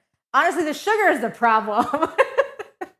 So if anybody, I honestly, I feel like I need to go around to other people's recipes and like see if I can find what somebody else has done. Everybody does the same thing. They just say roll it in cinnamon and sugar, and I'm like, okay, bet, but like, how am I gonna do this? So yeah, you find a bonding agent. I will say this. I have in the past rolled it, and if too much cinnamon stuck to it and the sugar stopped sticking to it, I have put it underneath the water and then kind of rolled it around in my hands a little bit to get it tacky again and then stuck it right back in. But that also starts to look a little bit like brown sugar, and you'll get like really thick patches and it gets like flaky. Instead of it just kind of looking like a nice little kind of coating, it like gets flaky and weird.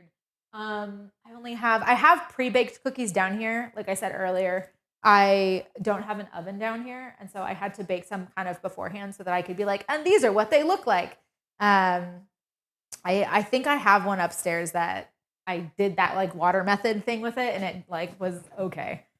But okay, I know this wasn't 20 minutes, but we're going to still do it. They're chilled, kind of. Like I said, they can go right from, if you don't want to wait, they can go right from the bowl. So this isn't too big of a difference, I guess. Let's do this. Okay. So we've got our cookie. We're kind of just going to roll it into a ball and get it warmed up. You'll feel it start to get a little tacky. And once it's a little tacky, what you're going to do, okay, so you got our very well mixed situation here. You're going to go right in and you're kind of going to press it.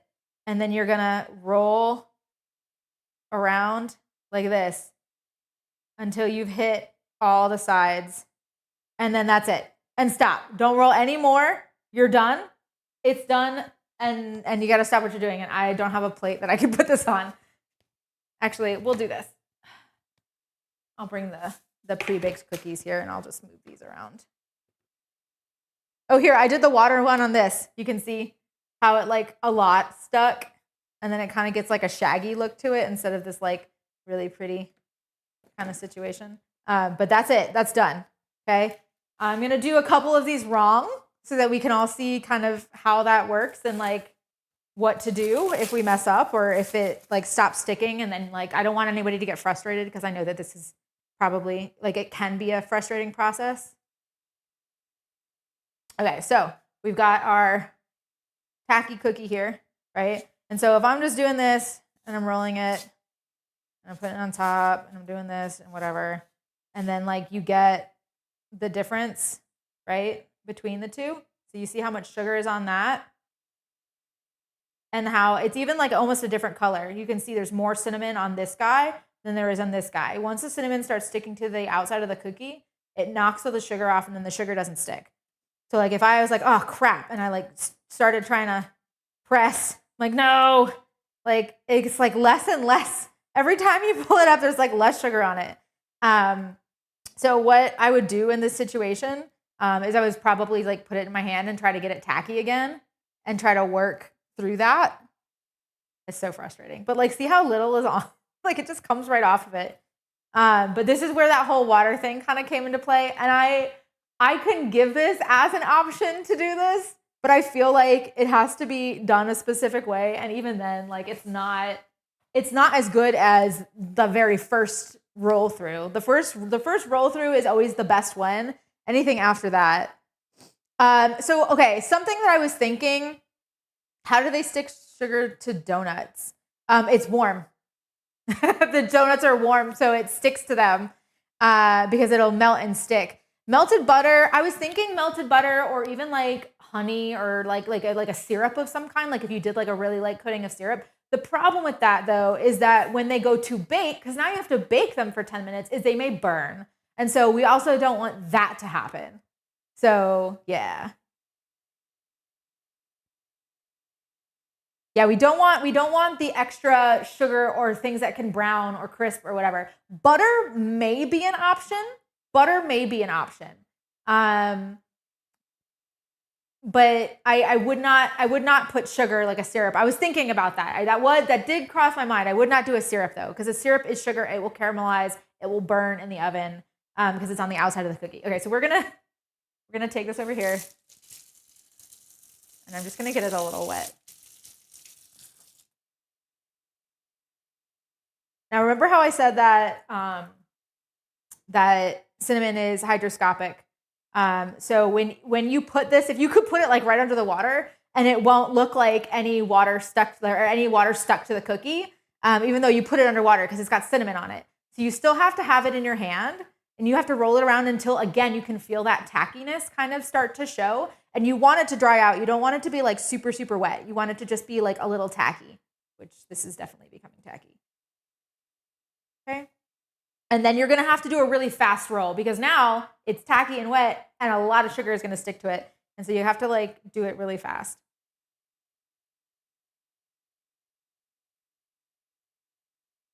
Okay. And that brings us basically back to the same place. You're going to have more cinnamon on this guy and more sugar on this guy. So just be prepared that like, this is the difference. Where did it go? So like you might have something, I don't know what the camera is on. I think it's on the whole section here. You might have something closer to this if you're doing this guy versus this with your first roll. Okay. So now you guys can see kind of what's going on. It may be somewhere in between this. I'm not really sure. Kind of like what that will end up looking like for you, but like the first roll is always the best one. You just have to like be ready to do it.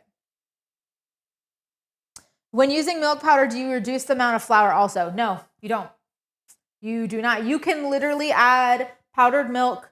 You can add up to 2 tablespoons of powdered milk to almost any dough, and it won't make a difference. It won't make a difference at all.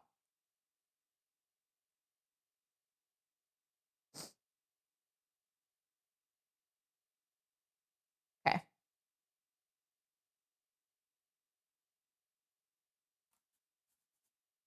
Got some wet pieces of sugar in here now. Okay, so hopefully that was helpful. I am not going to bake these during this cooking stream, something. So for those of you who are cooking with me today, I've basically gone as far as I'm going to go, right? So we've done like, here are our scoops. Here's how we get everything coated. It goes in the oven. Of note, okay, important of note, you have your oven preheating at 375, okay, or 190. When you put your cookies in, you are going to reduce that temperature to 350. If you are below 5,000 feet, sorry, I don't know what the metric of that is. You're going to reduce it to 350 or 177 degrees Celsius, okay? And that is what you're going to bake it on. The purpose of that, the higher the temperature, okay, it's going to spread less. So you get a thicker cookie, okay? If you start at a low temperature and just bake it, it will spread slightly more. Is it so much more that like we can wildly tell a difference and like the cookie is so much different? Not really, but it is going to be the texture and consistency that I prefer, which is why I did it that way. I tend to do that with a lot of my baking because it creates just a nice kind of, I don't like the word film here, but that's what I'm going to go with because I can't think of another word.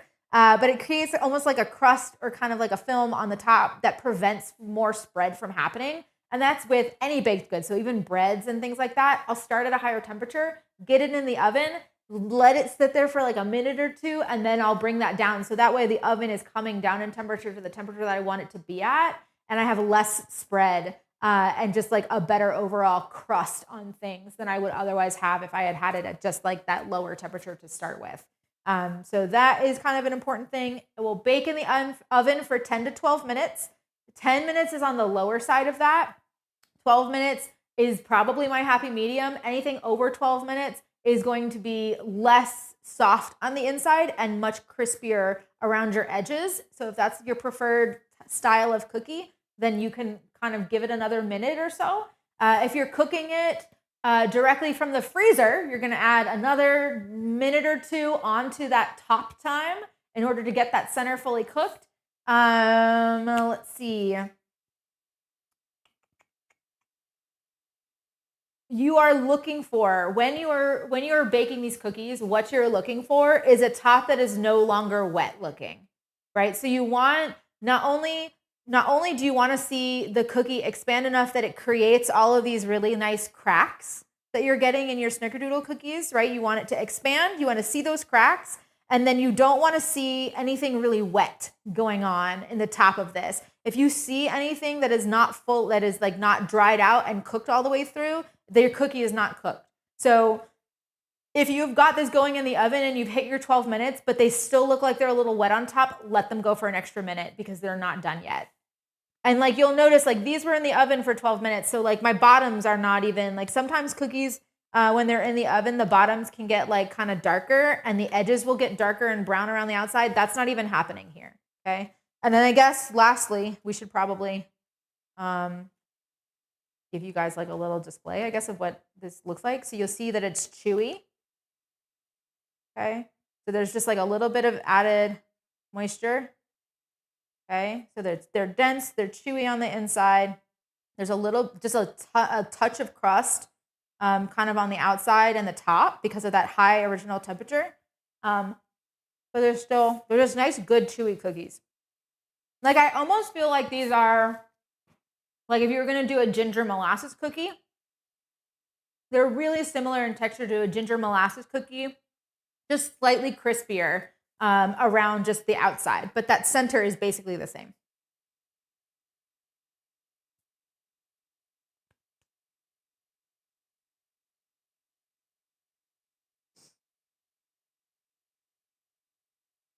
You should let these cool. For those of you who are saying to eat them right out of the oven, because they don't have a ton of structural integrity when they come right out of the oven. You only had, wait, someone who's cooking with me. You had 7 grams of cinnamon left. That's fine. That's good. You just made it. You made it. You're good. It's okay. There's not a ton of structural integrity going on in these cookies until they've cooled down enough. So I do not recommend eating them right out of the oven. Let them chill on your countertop and come to temperature for at least, I'll give you 5 minutes. I say 10 minutes in the recipe, at least 5 minutes. Let them like become an actual cookie instead of just like puffed up cake. Like let it settle a little bit.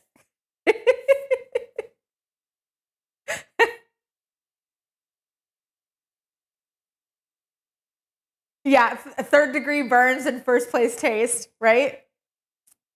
I'll structural integrity those cookies right into my mouth. Okay. Okay, people. I think we've come to an end. I guess the only thing that we did not cover that I have as a note for myself to cover is if you do like cream of tartar and you do want to use that in these cookies, I understand. It's not my cup of tea, but if you don't want to use the buttermilk powder as its flavor, as the cookie flavoring, and you want to use cream of tartar and go like the traditional route, just substitute it. So instead of the 9 grams, which is, oh God, I know the grams, I don't know a tablespoon. Instead of the tablespoon or 9 grams of buttermilk powder, you're going to use a single teaspoon, okay, cream of tartar, which is 2.5 grams. No, what do I have? For the buttermilk. You're going to a teaspoon of cream of tartar for the buttermilk powder. And I do not seem to have written down what that is in grams. So that's fun. I'll look it up for you guys real quick because I know I've got it on the website somewhere around here. 3.2 grams. So if you do not want to use buttermilk powder, you want to stick to cream of tartar and go traditional route, instead of using the buttermilk powder, you're going to use a single teaspoon or 3.2 grams of the cream of tartar. Okay, cool.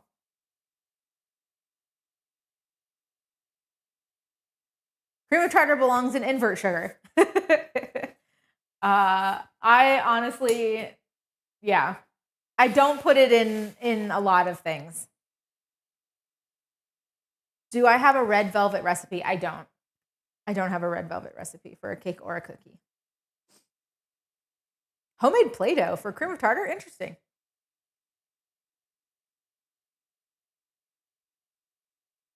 Okay. For those of you who are cooking with me, how are you feeling? Do you feel like you're at a good place? Do you want me to stay longer with you?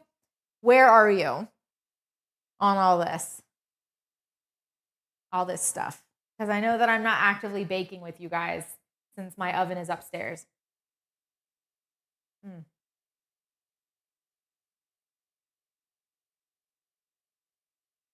I know I didn't like roll all the cookies. I guess I could just be like continue rolling cookies so I have something to do.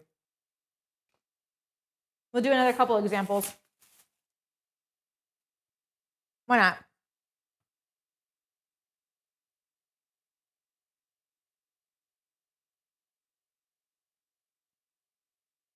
And basically, like I said before, just letting my hands warm up the outside of the cookie dough and get it a little tacky.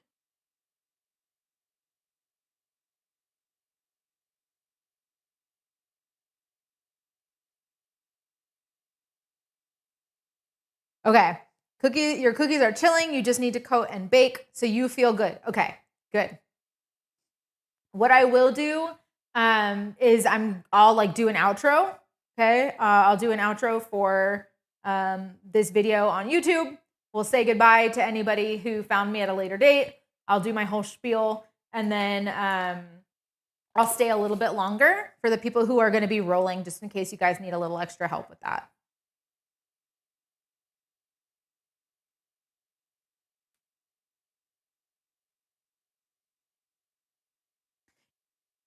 You'll probably sprinkle a little extra cinnamon and sugar on the top of each cookie too. Honestly, that's a great idea. Okay, so I've got this tacky, and again, this is why I like to have this wide bowl. We're gonna go straight down. We're gonna go around the bottom, up to the sides, and over to the top, all in one go. And there you have it, okay? The more you roll, the less sugar you're gonna get on your cookie. We don't want that to happen. I'll do one more. We'll go through the process.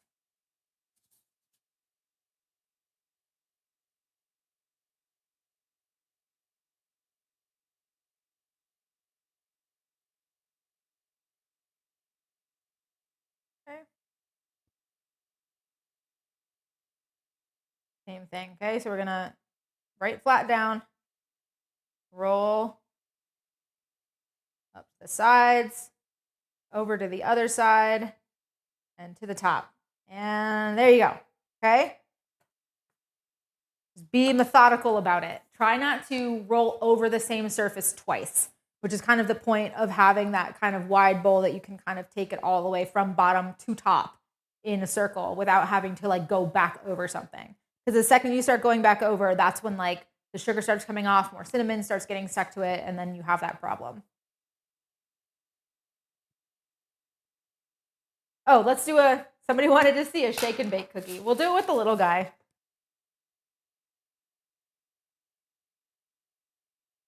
If this works, honestly, I'll put it on the website if it works. I'm not sure it will, but I theorize that it won't. But we can see. Okay, plop it in. Let's do an experiment live.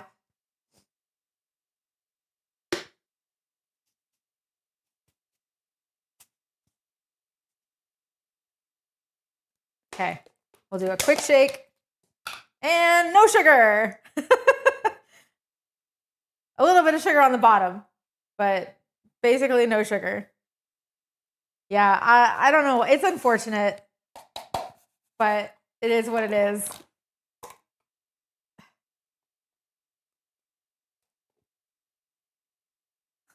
I'm covered in cinnamon.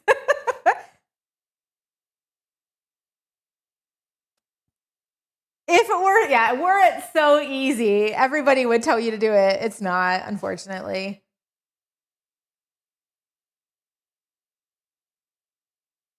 Okay, I guess let's do outro. Are we good to do an outro, honey? Okie dokie. Move a little stuff out of the way. Clean up my space just a touch.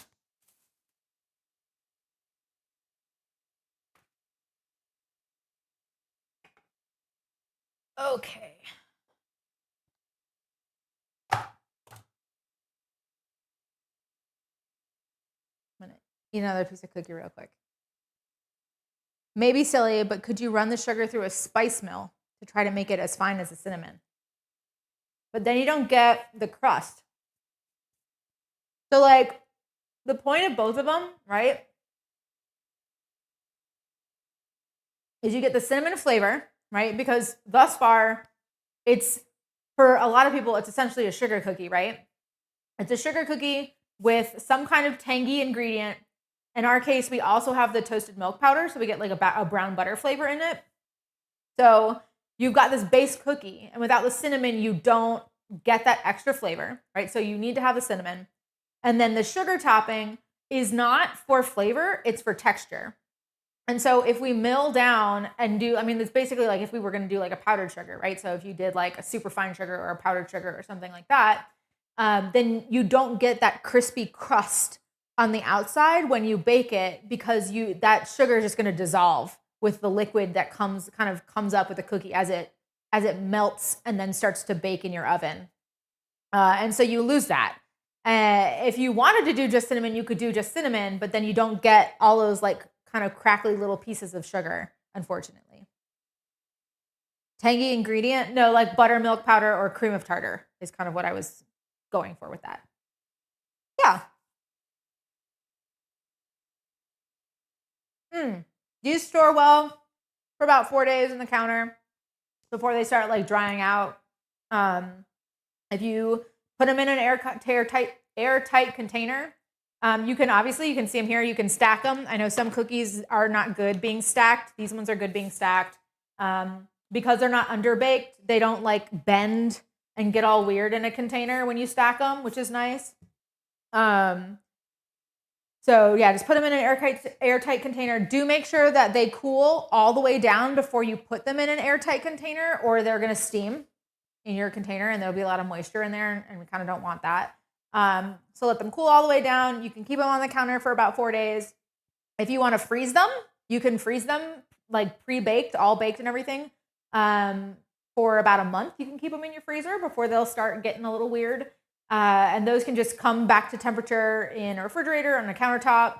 If you feel like putting them in a low oven or a microwave, you can. I know we talked a little bit about microwaving stuff earlier. Use a bread setting if you have one, or a low power setting at smaller increments, like 15-second increments, to reheat them if you're taking them right from the freezer. And then if you want to freeze these guys, remember, I would honestly say to freeze them, just these dough balls like this, and then bring them up to temperature and do the coating when you go to bake them. Okay, so I know we had somebody ask earlier if we could just kind of pre-coat and then like stick them in the refrigerator, let them chill, and kind of go back and forth. But if the sugar again is gonna get like knocked off, especially if you can't keep like a tray covered in your freezer for forever, right? You're gonna freeze them flat, not touching, and then take them and put them into a baggie and then take them out as you want them, because they've been individually frozen, which means they're gonna be knocking against each other and that sugar is not gonna stay on them. So I would tell you to freeze these. After, you don't have to chill them. You can scoop them. You can roll them into kind of a thing, stick them on a baking tray, roll them into a ball, stick them on a baking tray with not touching, and just freeze them, and then toss those into a baggie. Cook them when you want to bake them, when you feel like having a cookie. But you're going to take those out and you're going to let the outside at least get tacky, put the topping on, and then put it into the oven. If it's still frozen in the center, make sure you add the extra time to baking. If you let them defrost all the way through before you add the topping and then bake them, you can bake them for the same amount of time. But they can stay frozen if they're unbaked for about 3 months before they start being weird. Do note that if you are baking from frozen or baking from chilled for over 24 hours, they're also going to spread less, because everything is super, super cold when it goes into your oven. So it has less time to spread before you've created that crust on the outside of it. So they may be a little bit thicker as well if you are baking from frozen or if you're baking from chilled for like longer than a day. So just keep that in mind. Okay. I'm going to say adieu to you guys. Thank you for joining me today in the A Little Spoon Kitchen. I hope that everything that we've talked about, from all of the ingredients and why I've added them to this cookie, Snickerdoodles in general, getting the toppings and all that kind of stuff on, kind of just going through all of the steps and the processes for this guy, have helped you. I do hope you guys have some fantastic cookies in the future. And I hope that these are included in those, especially with all of your Christmas baking or your holiday baking. It's a wonderful time to use your oven without making your house be so hot. Baking is the best time of the year for baking. So I hope you guys enjoy these. You can find me if you're looking for some of my other stuff. I have several places that you can find me. Obviously, you can look at other videos I have here on YouTube. If you have found this video at a later date, you can kind of go up through my playlists and see that I have several more of these videos. I do also have a website at alittlespoon.com. Got plenty of stuff going on there. Obviously, more so than all of the cook-alongs that we have done on YouTube. I've got plenty more recipes that are on that website. I do like to do something similar to how this cook-along was. There's a lot of FAQs on my recipes that explain like why I did something, or if you needed to substitute, what would that look like, for common questions, common things that people would want to substitute or use. So there's a lot of reasoning, there's a lot of science, there's a lot of information. If that's something that you're interested in, you can find way more of that on my website. I do also have an Instagram, and it's at @a_little_spoon. I got my name a little too late for no spaces and just having it be one word. So I've got little underscores in there to take care of that. I do have a Patreon. If you'd like to support me, and you don't want to take out of your wallet, just like, comment, be around in all of the things that I'm making online and just kind of partake in the community. It's super, super helpful if you do make a recipe from the website, or even if you're making it from Instagram, because I post all of my recipes to Instagram as well, that you comment and just say what you thought about it, ask questions, all that kind of stuff. Any interaction is super helpful.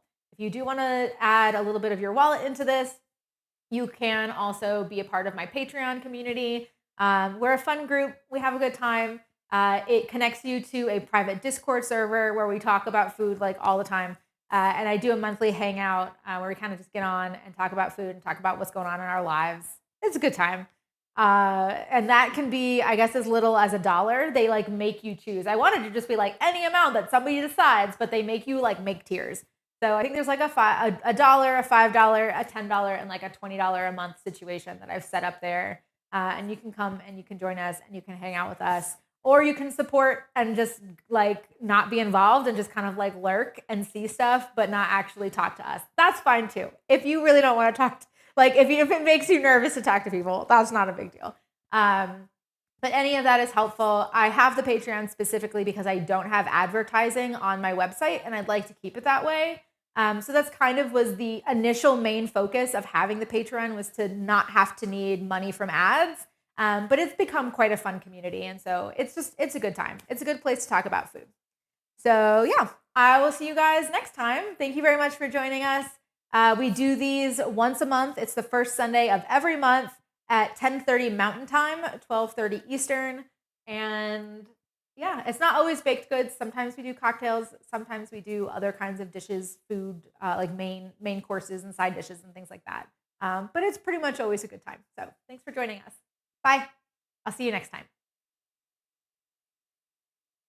Cool. Okay.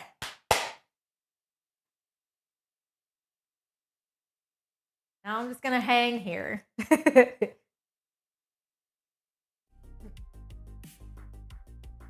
You're right, JK. That is a joke. That will not be happening.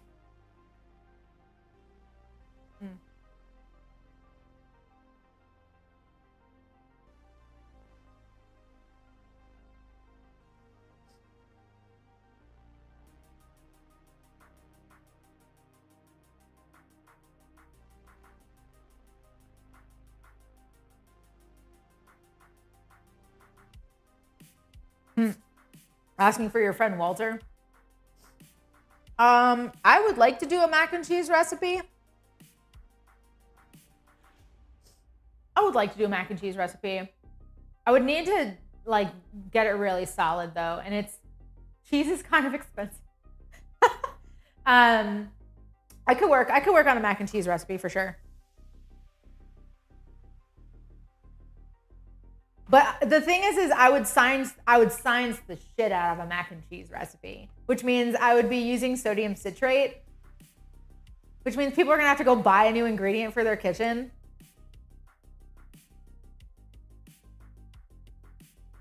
I always feel bad when I use odd ingredients. And I know this one in particular also has like an odd ingredient with the buttermilk powder, but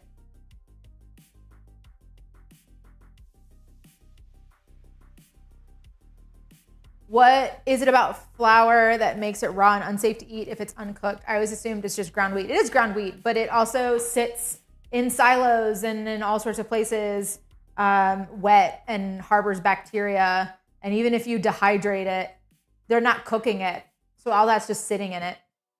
And it's not usually a problem. Like it's one of those like 1 in a million chances kind of a thing, but there is a chance, right? So it's just kind of one of those like, stay safe, it's not cooked, you know?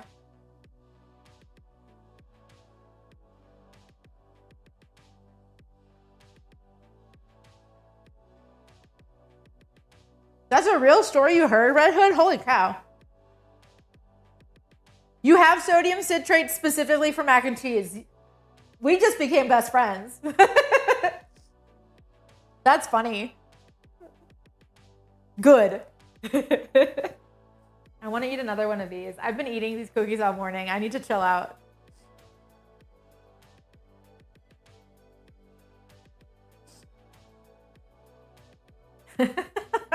I can't believe that's real. That's crazy. Red Hood.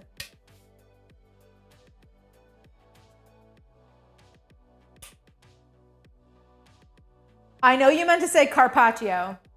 It is like eating carpaccio, yeah. It's safe, but there's always a risk. Same thing with raw fish, right? You go eat sushi, you go eat, you know, whatever else, ceviche, something like that. Yeah.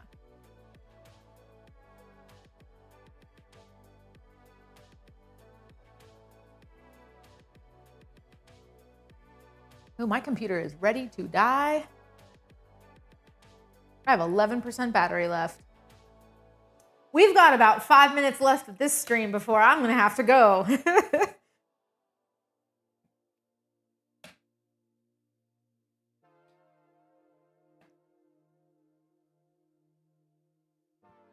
Okay, how are all of my bakers doing? Are we starting to roll our cookies? Do we feel comfortable? I think it's been about 20 minutes. I should probably put this back in the fridge to be fair. Let's do this.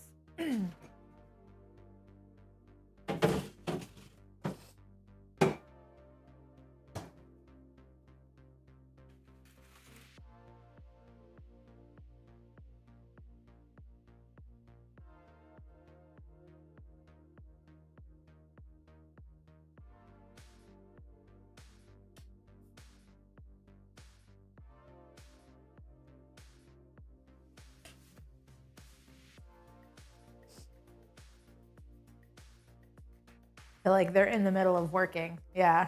Rolling now. All set. Okay. Okay, good. As long as you are good, I am good. How is my person over in Twitch?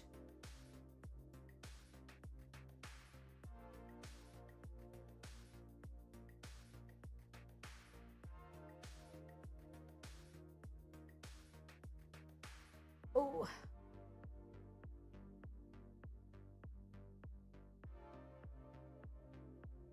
Oh, do we not scroll up any further than that? That's a little frustrating. You're rolling?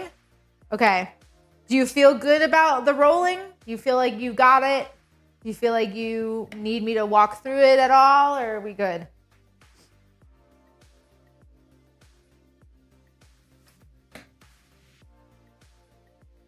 You should. You should get over your fear of baking. Just take an hour and a half and make the cookies over like rewatching this video. Please, for the love of God, don't actually like take as long as this video. Like, you know, jump ahead to the parts you need. But if you feel nervous about it, just come back to this, right? Going good? Okay. Okay. If everybody is good, I'm going to end the stream. You'll do it? You should do it. do it.